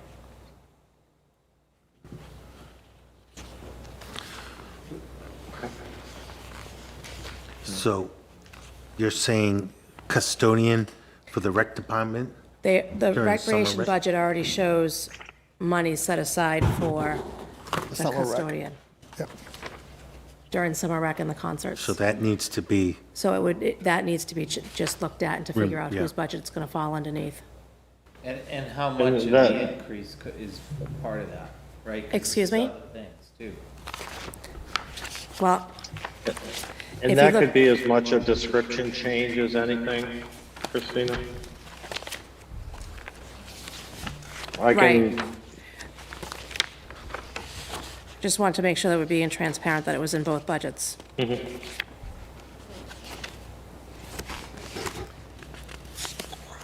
I can look into it with Mr. DeBonis.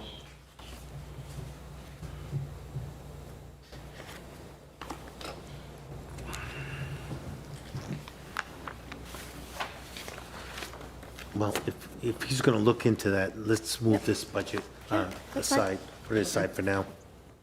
And Greg can look in that. Yep.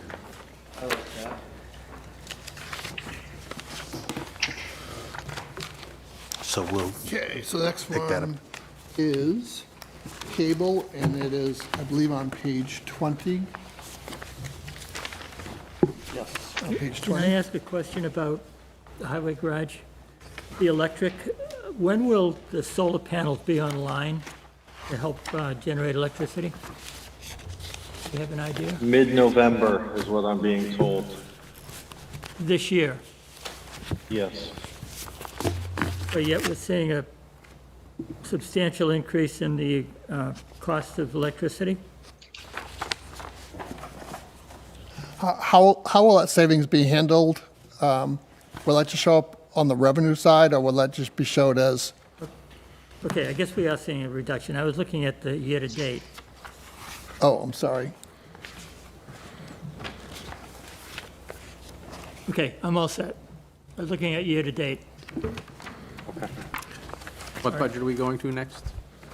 So, Mr. Kobe, the question I have is, when we receive our credit for the energy that the power plant panels produce that will reduce one or more electric bills?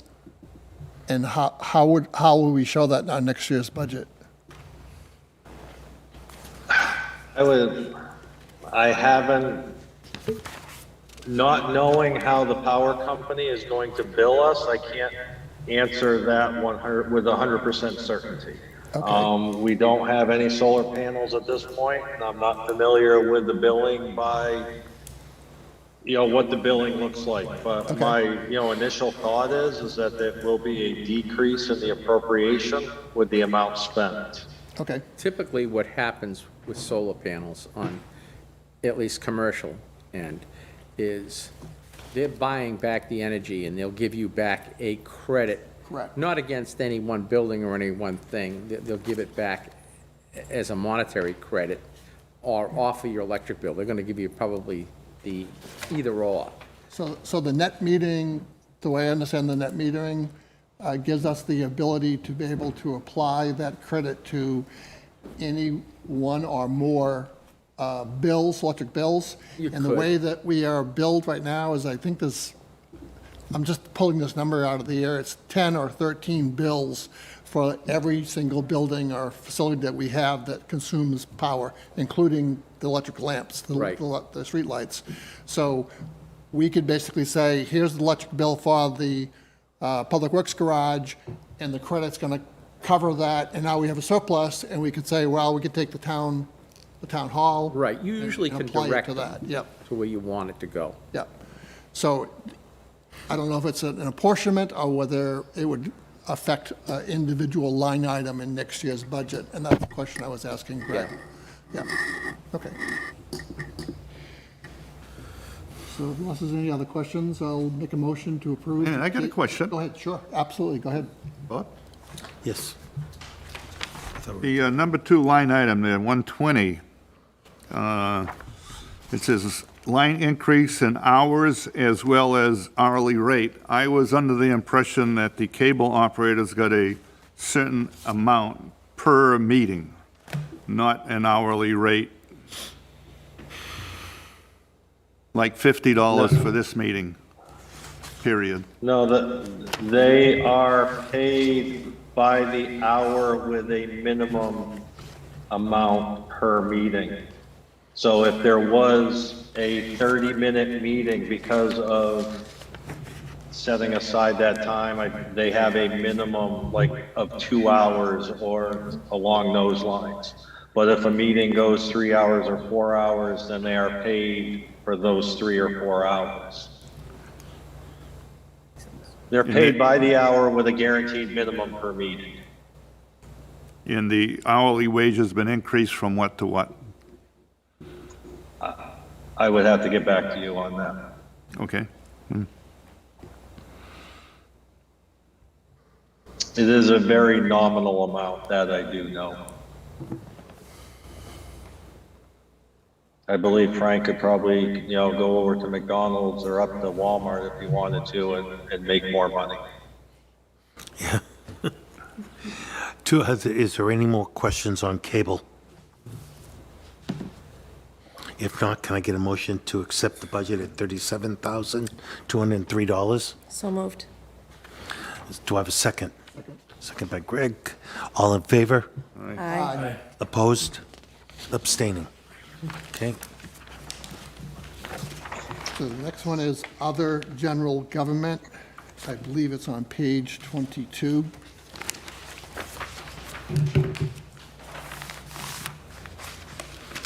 And it represents a increase from last year of $5,000, or a 2.6% increase.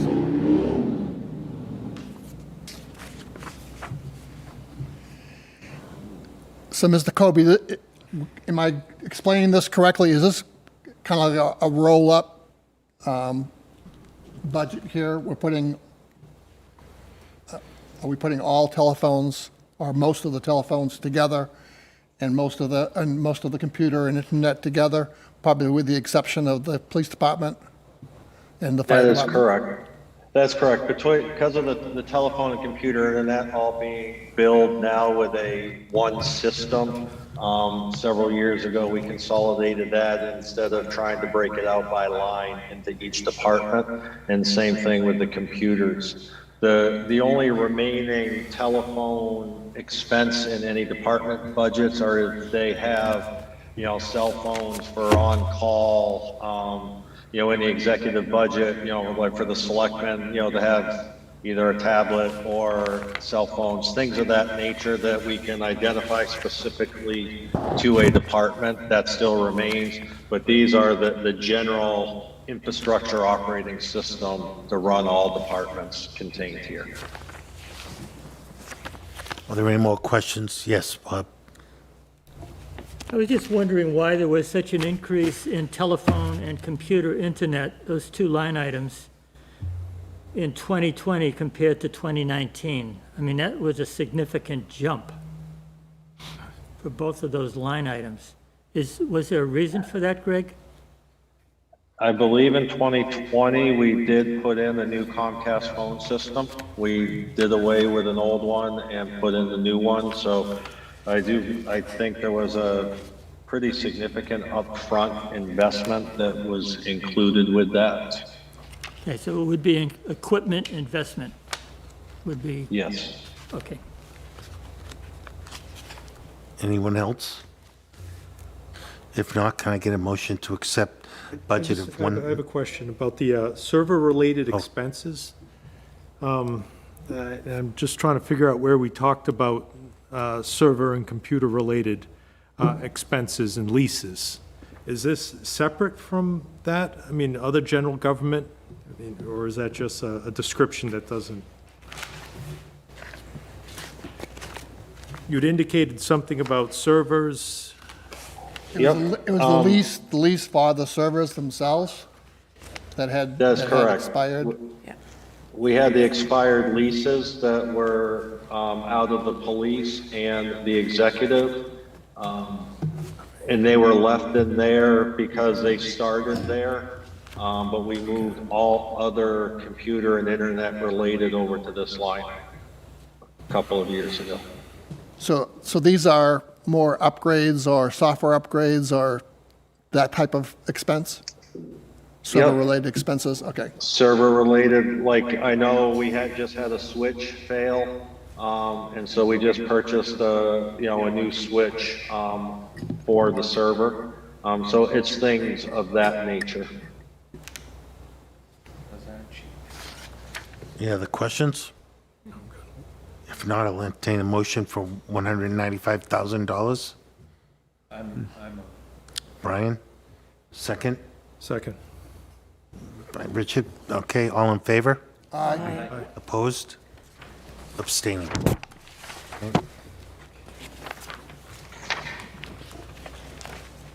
The next one is the police budget.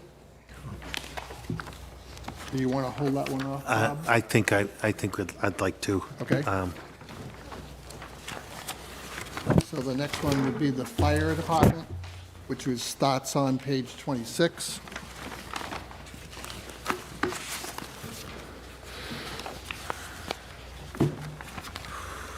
Can I ask, has everybody read the description from the fire department before you could delve into that? Because you really should before. Okay,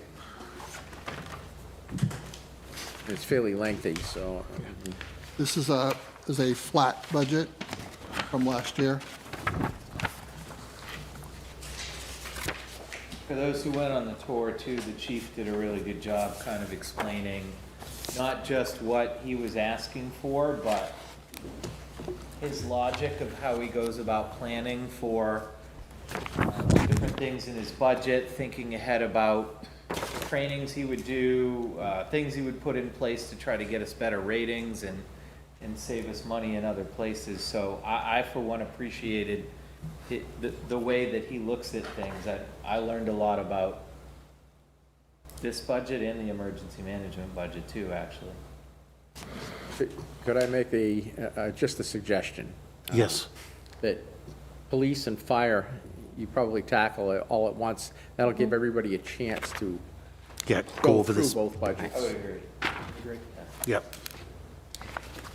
So I'm sorry, I didn't hear what. We'll table the Oh, sure. fire, give Okay. everybody a chance to go over the budget. Yep, So I know Bob had mentioned this a couple of different times too, that there might be some opportunities to bring some of these department heads into the budget committee to talk to us and answer questions directly if we had questions about some of these items too, which I don't know historically what we've done in the past, but that seems logical to me. If there are things that we have questions on that might be above Greg's expertise level, no offense, Greg.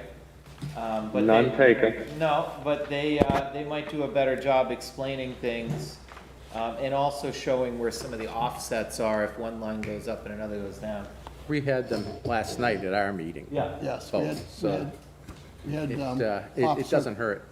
Right. Officer Kane, the supervisor of the dispatchers, as well as Sergeant Jason, I always forget his last name. Maza. Lassa, thank you. So we had all three of them there, and it was very, very useful. We were able to ask a lot of questions and talk to them about individual line items. Chris Knutson came afterwards. He was ready to do a presentation. I got, from my own impression, from his explanation sheet, I said, we don't need to look at a PowerPoint presentation. You've explained everything in there. Yeah. So we asked him a couple of questions, and then we approved the budget. Yep, it was very useful. I'm sure that we'd be happy to come. Did you have a question? No, I was just going to request that we table the emergency management budget as well, because that's tied into police and fire. Yeah, I think they're related. We should do all three of those together. The next one is the building inspection. Page 28.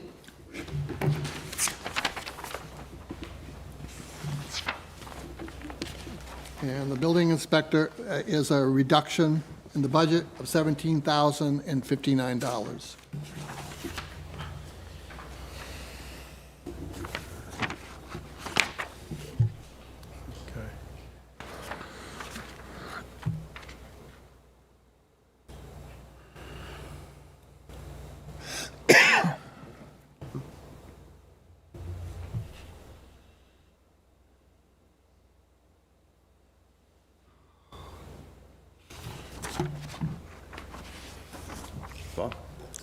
Yes. I believe, Greg, you mentioned it a while back, every time that we have an inspection, we got a budget for it, because we get revenue and we got a line item for inspections. Do we have a line item for inspections? We're not showing the revenue on this. No, but you always have a budget line item for the inspections, and it's a weird way to do things, I think. But there's supposed to be a line item for what we're gonna bring in.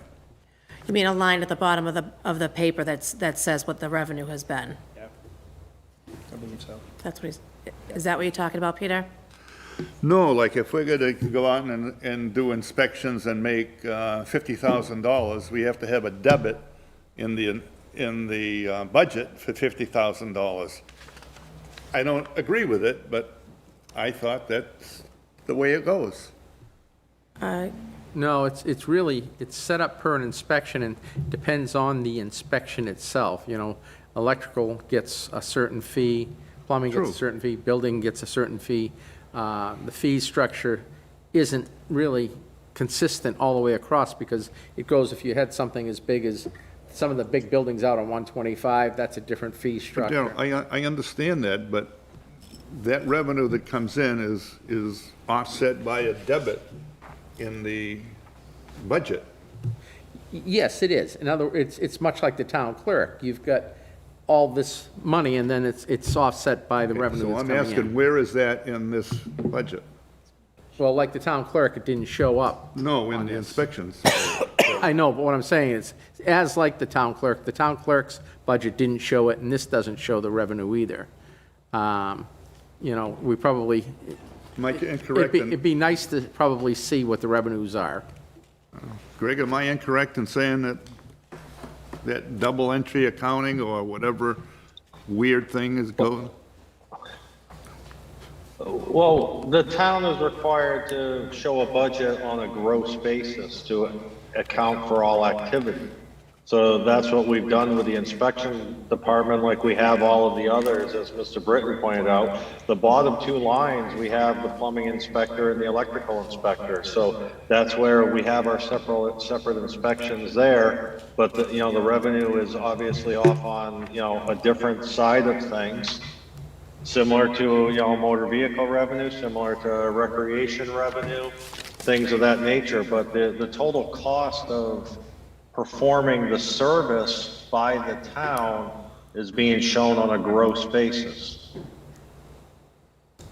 Where, a gross basis where? In the budget in front of you. So the gross budget of 119,822 is what they're estimating to do all the plumbing, all the electrical, and then also for the inspector's position to do those inspections as well. Greg, I think what he's looking for is, what's the revenue for that department? $65,391. Okay. And that's in the revenue handout. I believe the Budget Committee got it. It's in our books. Yeah. Did you guys have that, the revenue section?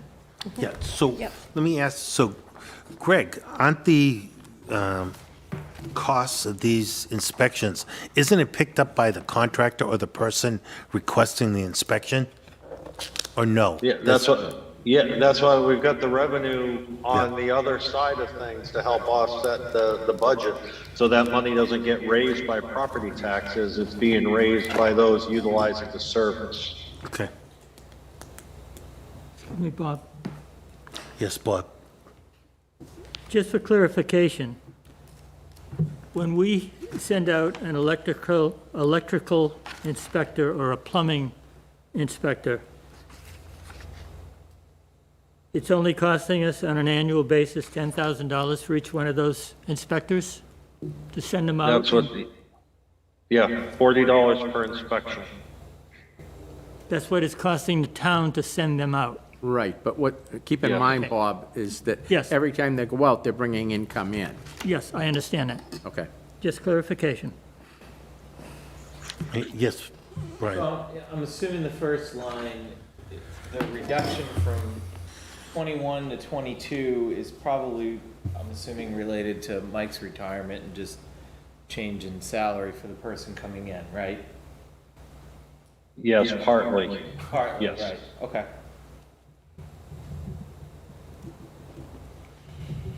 Any other questions? Make a motion, we approve the inspection budget of $119,822. Do I have a second? A second. Seconded by Brian.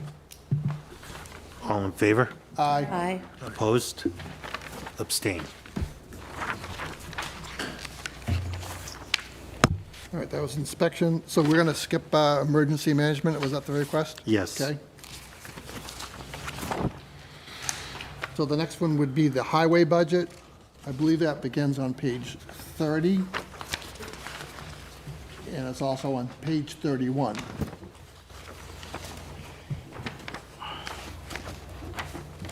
And that shows a increase from last year of $40,463.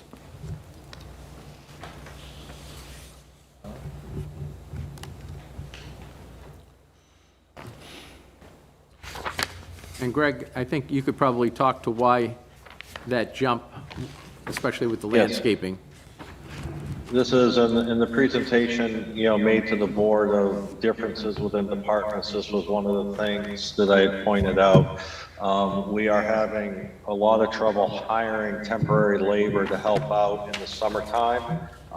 So the highway supervisor, is making a fundamental change to put an RFP out for companies to bid on doing the landscaping service portion of the summer work, thus freeing his staff up to handle the roads, the bridges, the things that need to be, attended to, from a highway department. So this does, it That's why the highway temp labor line went from a budget of 25 down to $1, but also in the last line is an increase there, to make that fundamental change to get a company in to help with the landscaping part of it.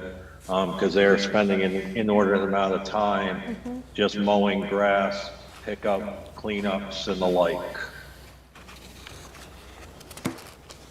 So that would also include all perpetual care being done at the cemetery, which is right now being taken care of by the highway department. Correct. And that's funded through the cemetery trust fund. Yeah, there is a small amount, small earnings every year that helps offset that cost, if you will. The return on investments of trust funds is not that high right now in perpetual care. Yeah. And where did we move the engineering over to? Where is that now? I see it's $1, reduced to $1.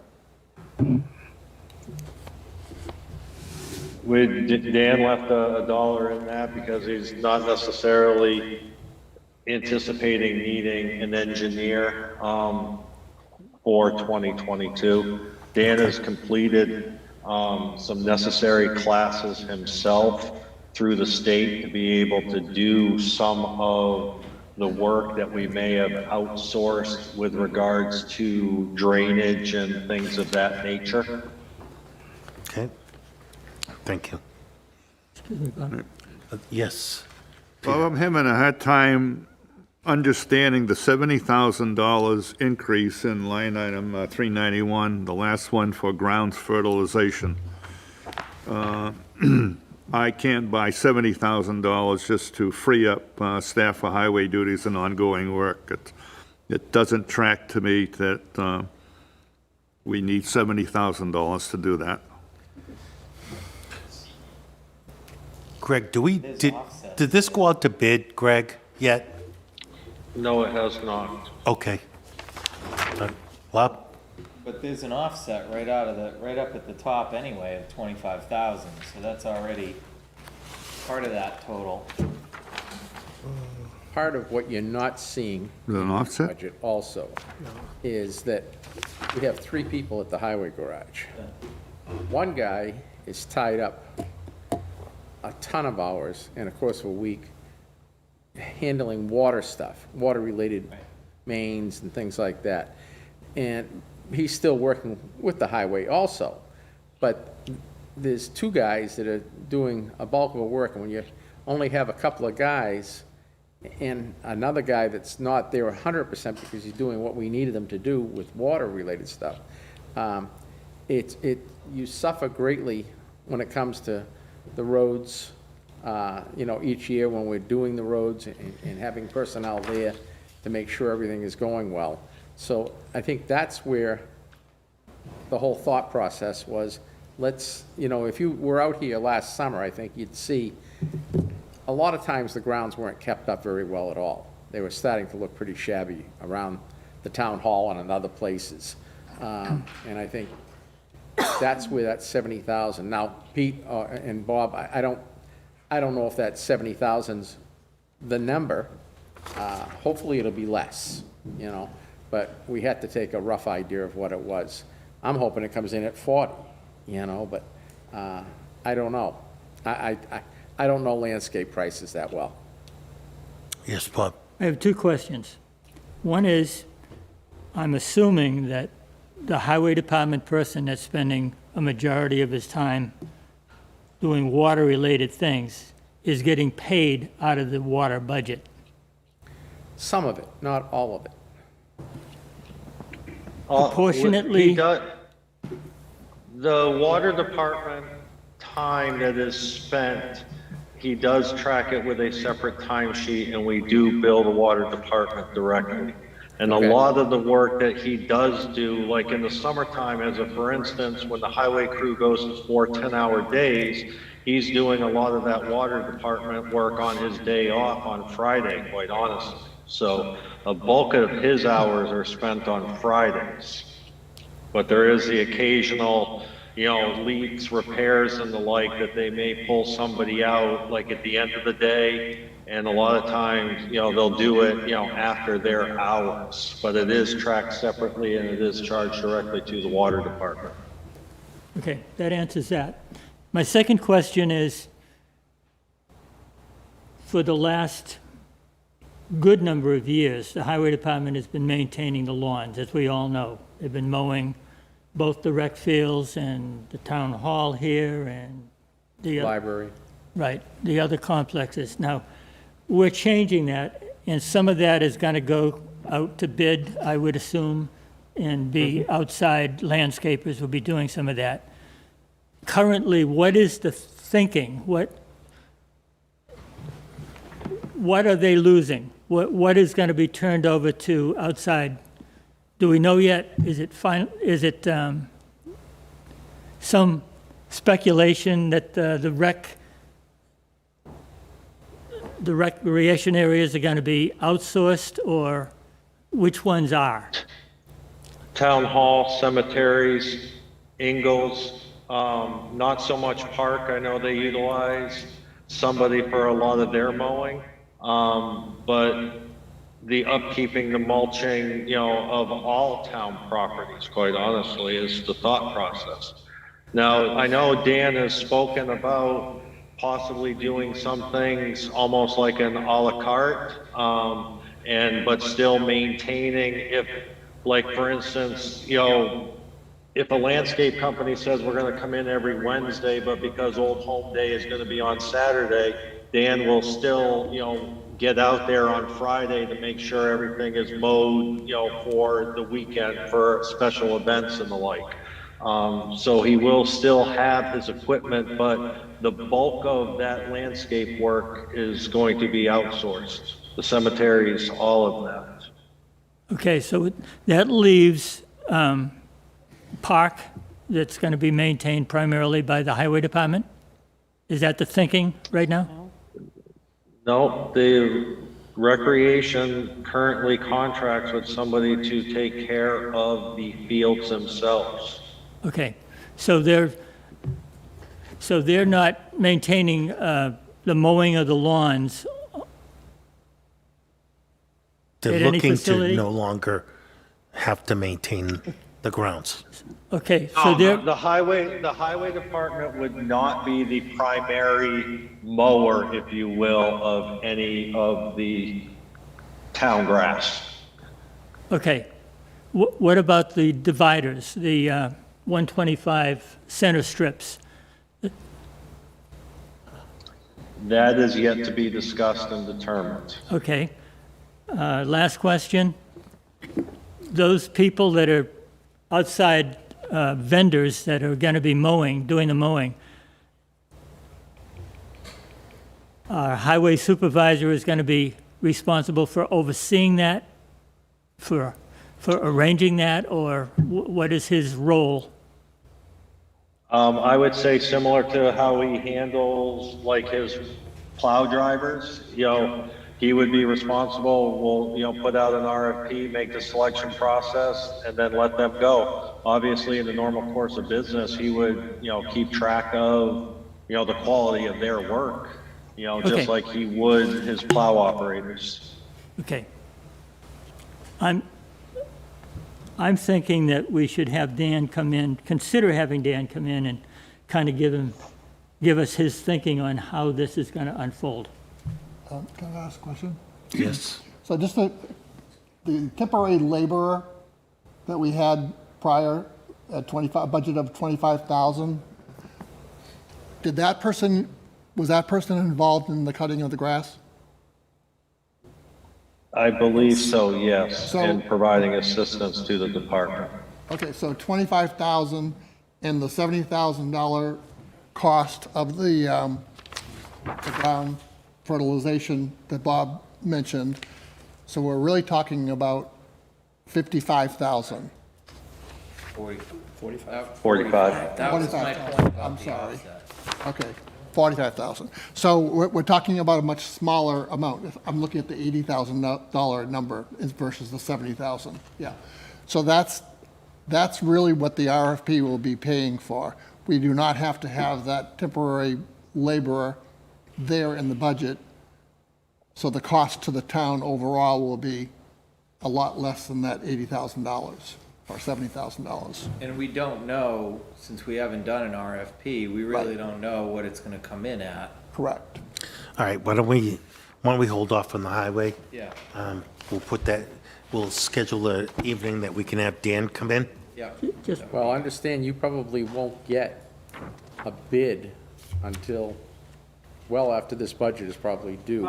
No, I understand that. I think, just to answer some of the questions that they have, I think Dan can give us an idea just what he's basing, roughly basing that price on. And just so folks know, we're not the only ones suffering from this. The school district I work for is having the exact same discussion, because we have had days that we have put administrators on lawnmowers that have no bid. If we've got to get things cut, we've had people doing things that are way outside of their realm to get it done. And we've talked about putting it out to bid next year too.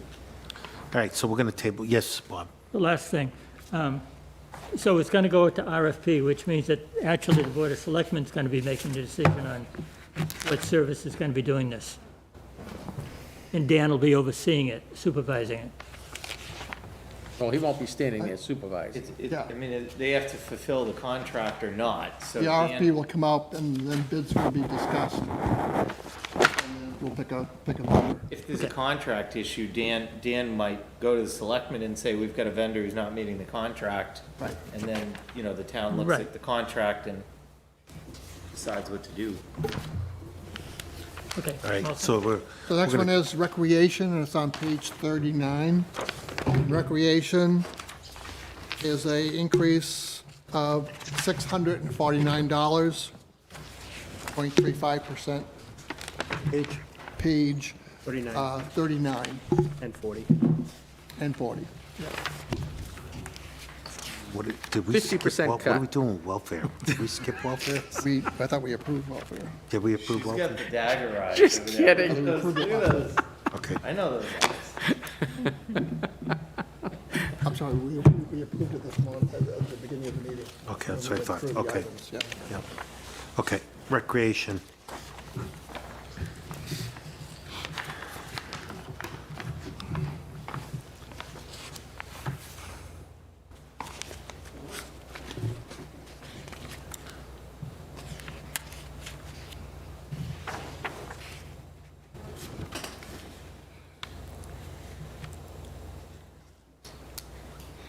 All right, so they're asking for under $1,000 Salary, yeah. increase from last year's budget. Yep, 649, 649. So one of the things that Bill Coy, Selectman Coy, told us yesterday was the fact that it's getting very, very difficult to get the college kids that normally take care of the summer rec project, and for the rate that we're paying them is less than what they could earn at McDonald's. So I believe the second line item represents a relative increase there for rate. The more that we can hire, the more that we can take on for people. Is that correct? Yes. There's two fundamental changes in the budget. One is the increasing of the wages for the summer rec staff, which will then be offset by an increase in the weekly fee charged to campers. The second change is down on the second page of that budget, where the softball, baseball programs, which should be self-supporting, will be run through the rec revolving fund. So in years past, they may not have been 100% self-supported, and some of the money was used towards those. So those two changes are really what has kept the recreation budget flat, if you will, with very little increase. And roughly, what's the revenue on that? The revenue, for summer rec is in the neighborhood of 50, 60, 65,000, depending on how full they are and their ability to take campers. As was stated last night, we had about 60 campers this past summer with a waiting list of 40 of them. And primarily, and correct me if I'm wrong, Christina, but because we couldn't find enough kids to fill the counselor role, so we had to wait list a whole lot of people.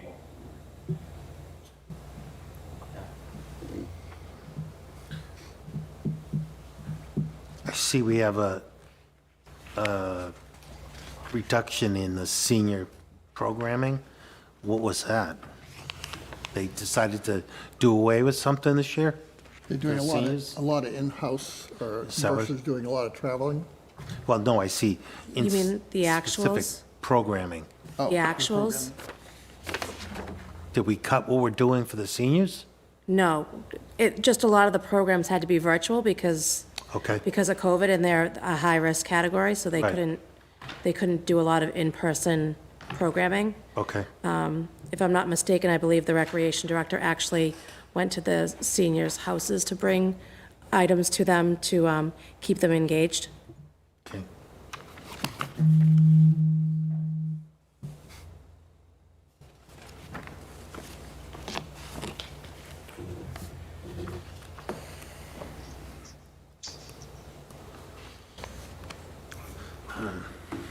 Does anybody have any questions on the rec?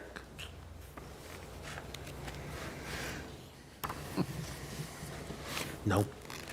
If not, Make a motion that we approve the rec department budget for $187,344. I'll second it. all in favor? Aye. Opposed? Abstaining? Okay. Next with the Conservation Commission, I believe it's on page 42.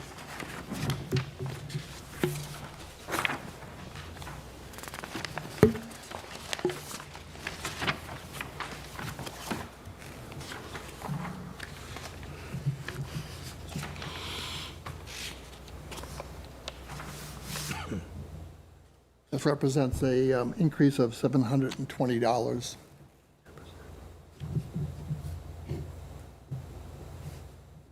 And most of it is water testing. We see that. And forest maintenance. The two big ones. Are there any questions for conservation? If not, can I get, yes, go on. Roughly, what was there any revenue with respect to the forest management in terms of, culling of trees to? No. To my, it is still ongoing, and there will be eventually some revenue, but that will be dedicated over to the Conservation Commission. When I talked to Jill Center, one of the things he mentioned was the fact that a lot of that cutting this year has to do with the diseased birch trees. They basically have a pest inside of them, and most of the town forests, all the birches are infected. So they will be going in and trying to cut some of those out. And we don't know whether or not that wood will be as useful as it would have been if it was healthy. Yes, Brian? Not a question, just a comment, just again, a reminder, we've got groups that help keep these costs low, so Boy Scouts, for example, do a lot of forest maintenance stuff in the town forest. They do.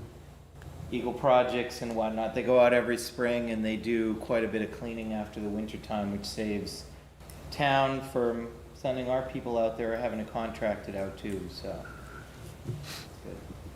Good. Anybody else? If not, I'll entertain a motion for $7,200. So moved. Do I have a second? Second.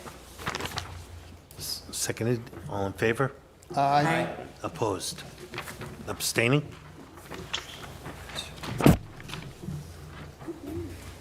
Done.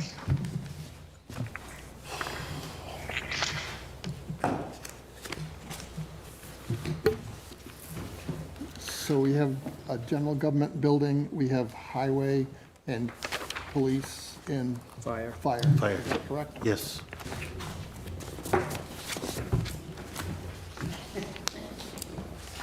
Mr. Chairman, do you think that we'll still, is your thought process still to meet every week? Or, you know, Well- you want to jump to every other, I mean, we're obviously way, way ahead of the curve from where we thought we'd probably be.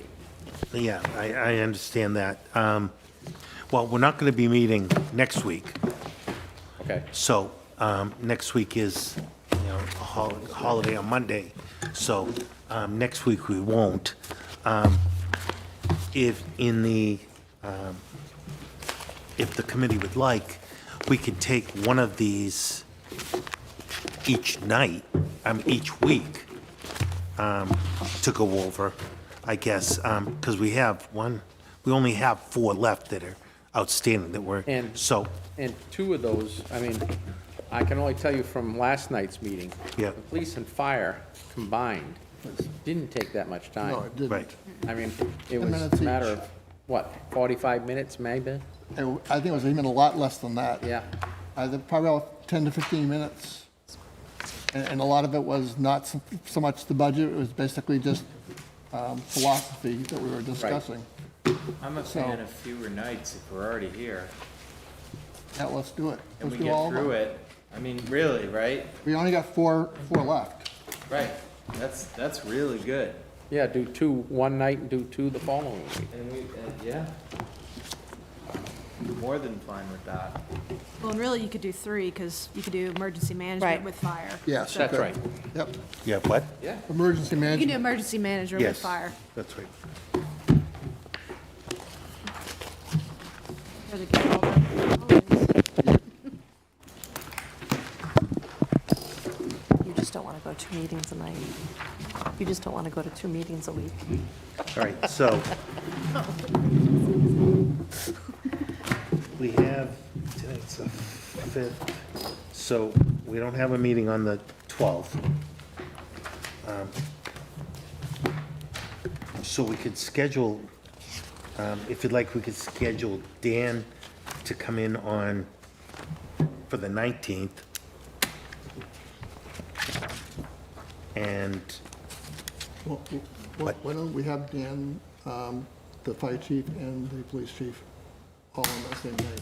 Yeah. There's no reason we can't get through Why all not? of it. Because here's the thing, doesn't mean we're gonna take action on those budgets that night, but let's get all of our questions on the table, because if we find that there are things that we're not ready to take action on, they've got some time to get some answers for us. They don't have to come back a second time, Right. but they can get us answers, right? excuse me, Because even all 3 of those, if we did all 3 in one night, we're not gonna hit 9 o'clock Correct. for all of those meetings, because we had other discussions tonight too that, and we had a lot of other budgets that had small things that Greg had to go through with us. Clarify, yeah. I right, think those will actually be pretty straightforward. right, because we have building maintenance, so also on here, so you're talking, let's do fire, police, and highway in one night on the 19th? And Yep. emergency And emergency management. management, which the Emergency, fire right. chief Yeah. will take care of. Right. Yeah, why And not? if I'm not mistaken, the building maintenance, you just wanted an answer on the overtime line. That's it. Correct. That's right, so that's not even, Easy. right. So then on the 19th, we can, after that, we could take stock of what we have left. You honestly think that in one night, you're gonna be able to hear a presentation from the police, Yes. fire, and highway? We did it in a half hour. Yeah. We did it in a half hour. Well, we're not asking about their operations side, we're just asking about their budget. So, I mean, it shouldn't, the Yeah. fire is a bottom, I mean, it's not an increase, so. Well, I think too, if we, or Greg is able to say to them, this doesn't have to be a long thing, give them an overview, and really a chance for us to ask questions. I think that's the bigger thing that we want, is a chance to be able to ask them questions. Now, where that goes, I don't know, but. I think, Yes, Bob. Hey, if you, Yeah, Bob? no, It seems to me we're talking about 4 presentations. Fire, police, rec, and No, not rec. Not highway. rec. Highway, fire, and police. Not an rec. emergency That would management. include, fire will include the emergency management. Right. So we should, In highway, you want a question and answer session because the budget is relatively the same, so you're only talking about one topic. Right. Landscaping, yeah. I think it'd be short-lived, I really do. I'm sorry? I think you'd be amazed how quickly you will go through, you won't be at this time, the next meeting, even with the report. okay. I mean, thank God, you know, I'm elderly, I eat at 4 o'clock in the afternoon, I'm ready for bed I now. hear you. I hear you. All right. I know, then- but on the flip side, I got 5 kids going in 1,000 places, so the more Tuesday nights I'm here, the less Tuesday nights I'm there, and That's right. tonight's my anniversary and I'm here. Right. Happy anniversary. Thanks, yeah, it is 18. All right, so, Yes? then I would like to recommend that we go with the highway first, being Yeah. the only item that you're asking is the, Landscape right outside. the outside contracting questions, and then we can proceed to, fire, police, however you want to go from there. All right? Sounds good. So we'll move those to the 19th, No. Huh? Nothing. and, Katie's being fresh. yeah, yeah. All right, so do we have anything else under old business? No? Or new business? No? I do. Yes, Bob? We talked about that $800,000 that the town has in COVID relief or Build Back Better or whatever the hell Talking it's about the called. opera funds? Opera funds? Correct. We were going to get some information on how that could be used. Could that be emailed to us, please? I don't think we know how we're using it yet. Well, whatever the guidelines are that you got some information. Oh, yeah, we've got the guidelines. We'd like, The guidelines. some of us would like to look at that So also. here's a thought process. Thought process is, we have, I think it's like 4 years to spend Right. this. And this first thing is to brainstorm on the many types of things that we might spend money on, and to itemize all of those.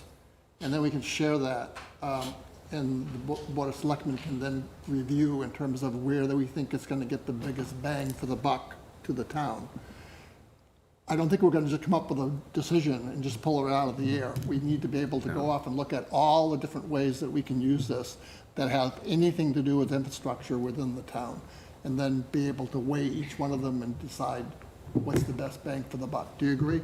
Yeah, and understand the ARPA guidelines, you could put all, really, you could put all the books here together, and you'd be reading for, until next year at budget time to understand everything that's there. So, it's very broad-based, but it narrows down, so it's a, And there's a further piece to this. There's money that's been allocated to the county, and the county doesn't have a lot of infrastructure. So we may be able to come up with something where well, we have. no, the county just approved a $66 million I under- complex, so, But they have a certain amount of millions of dollars as well. yeah. So if they're not gonna be able to spend that all, we might be able to propose something. Yeah. That would be a benefit that they might fund. Fire truck, maybe? Not that much. All right, I mean, let's be creative, let's come up with some ideas. If you have any ideas or any suggestions, please send them to Darrell, and we can start compiling those. And don't be afraid to put in something like a trip for Darrell to Hawaii to go to the next managers convention or something. yes. Oh, I see how that is. All right, do we have anything else under old or new business? All right, and we've already set the next meeting for October 19th, so at this point, I have a motion to adjourn. So moved. So made? All right, all in favor? Aye. Not a commotion. All right, I'll close this meeting at 9:04. Thank you very much for everyone. A minute later. Don't forget your envelope.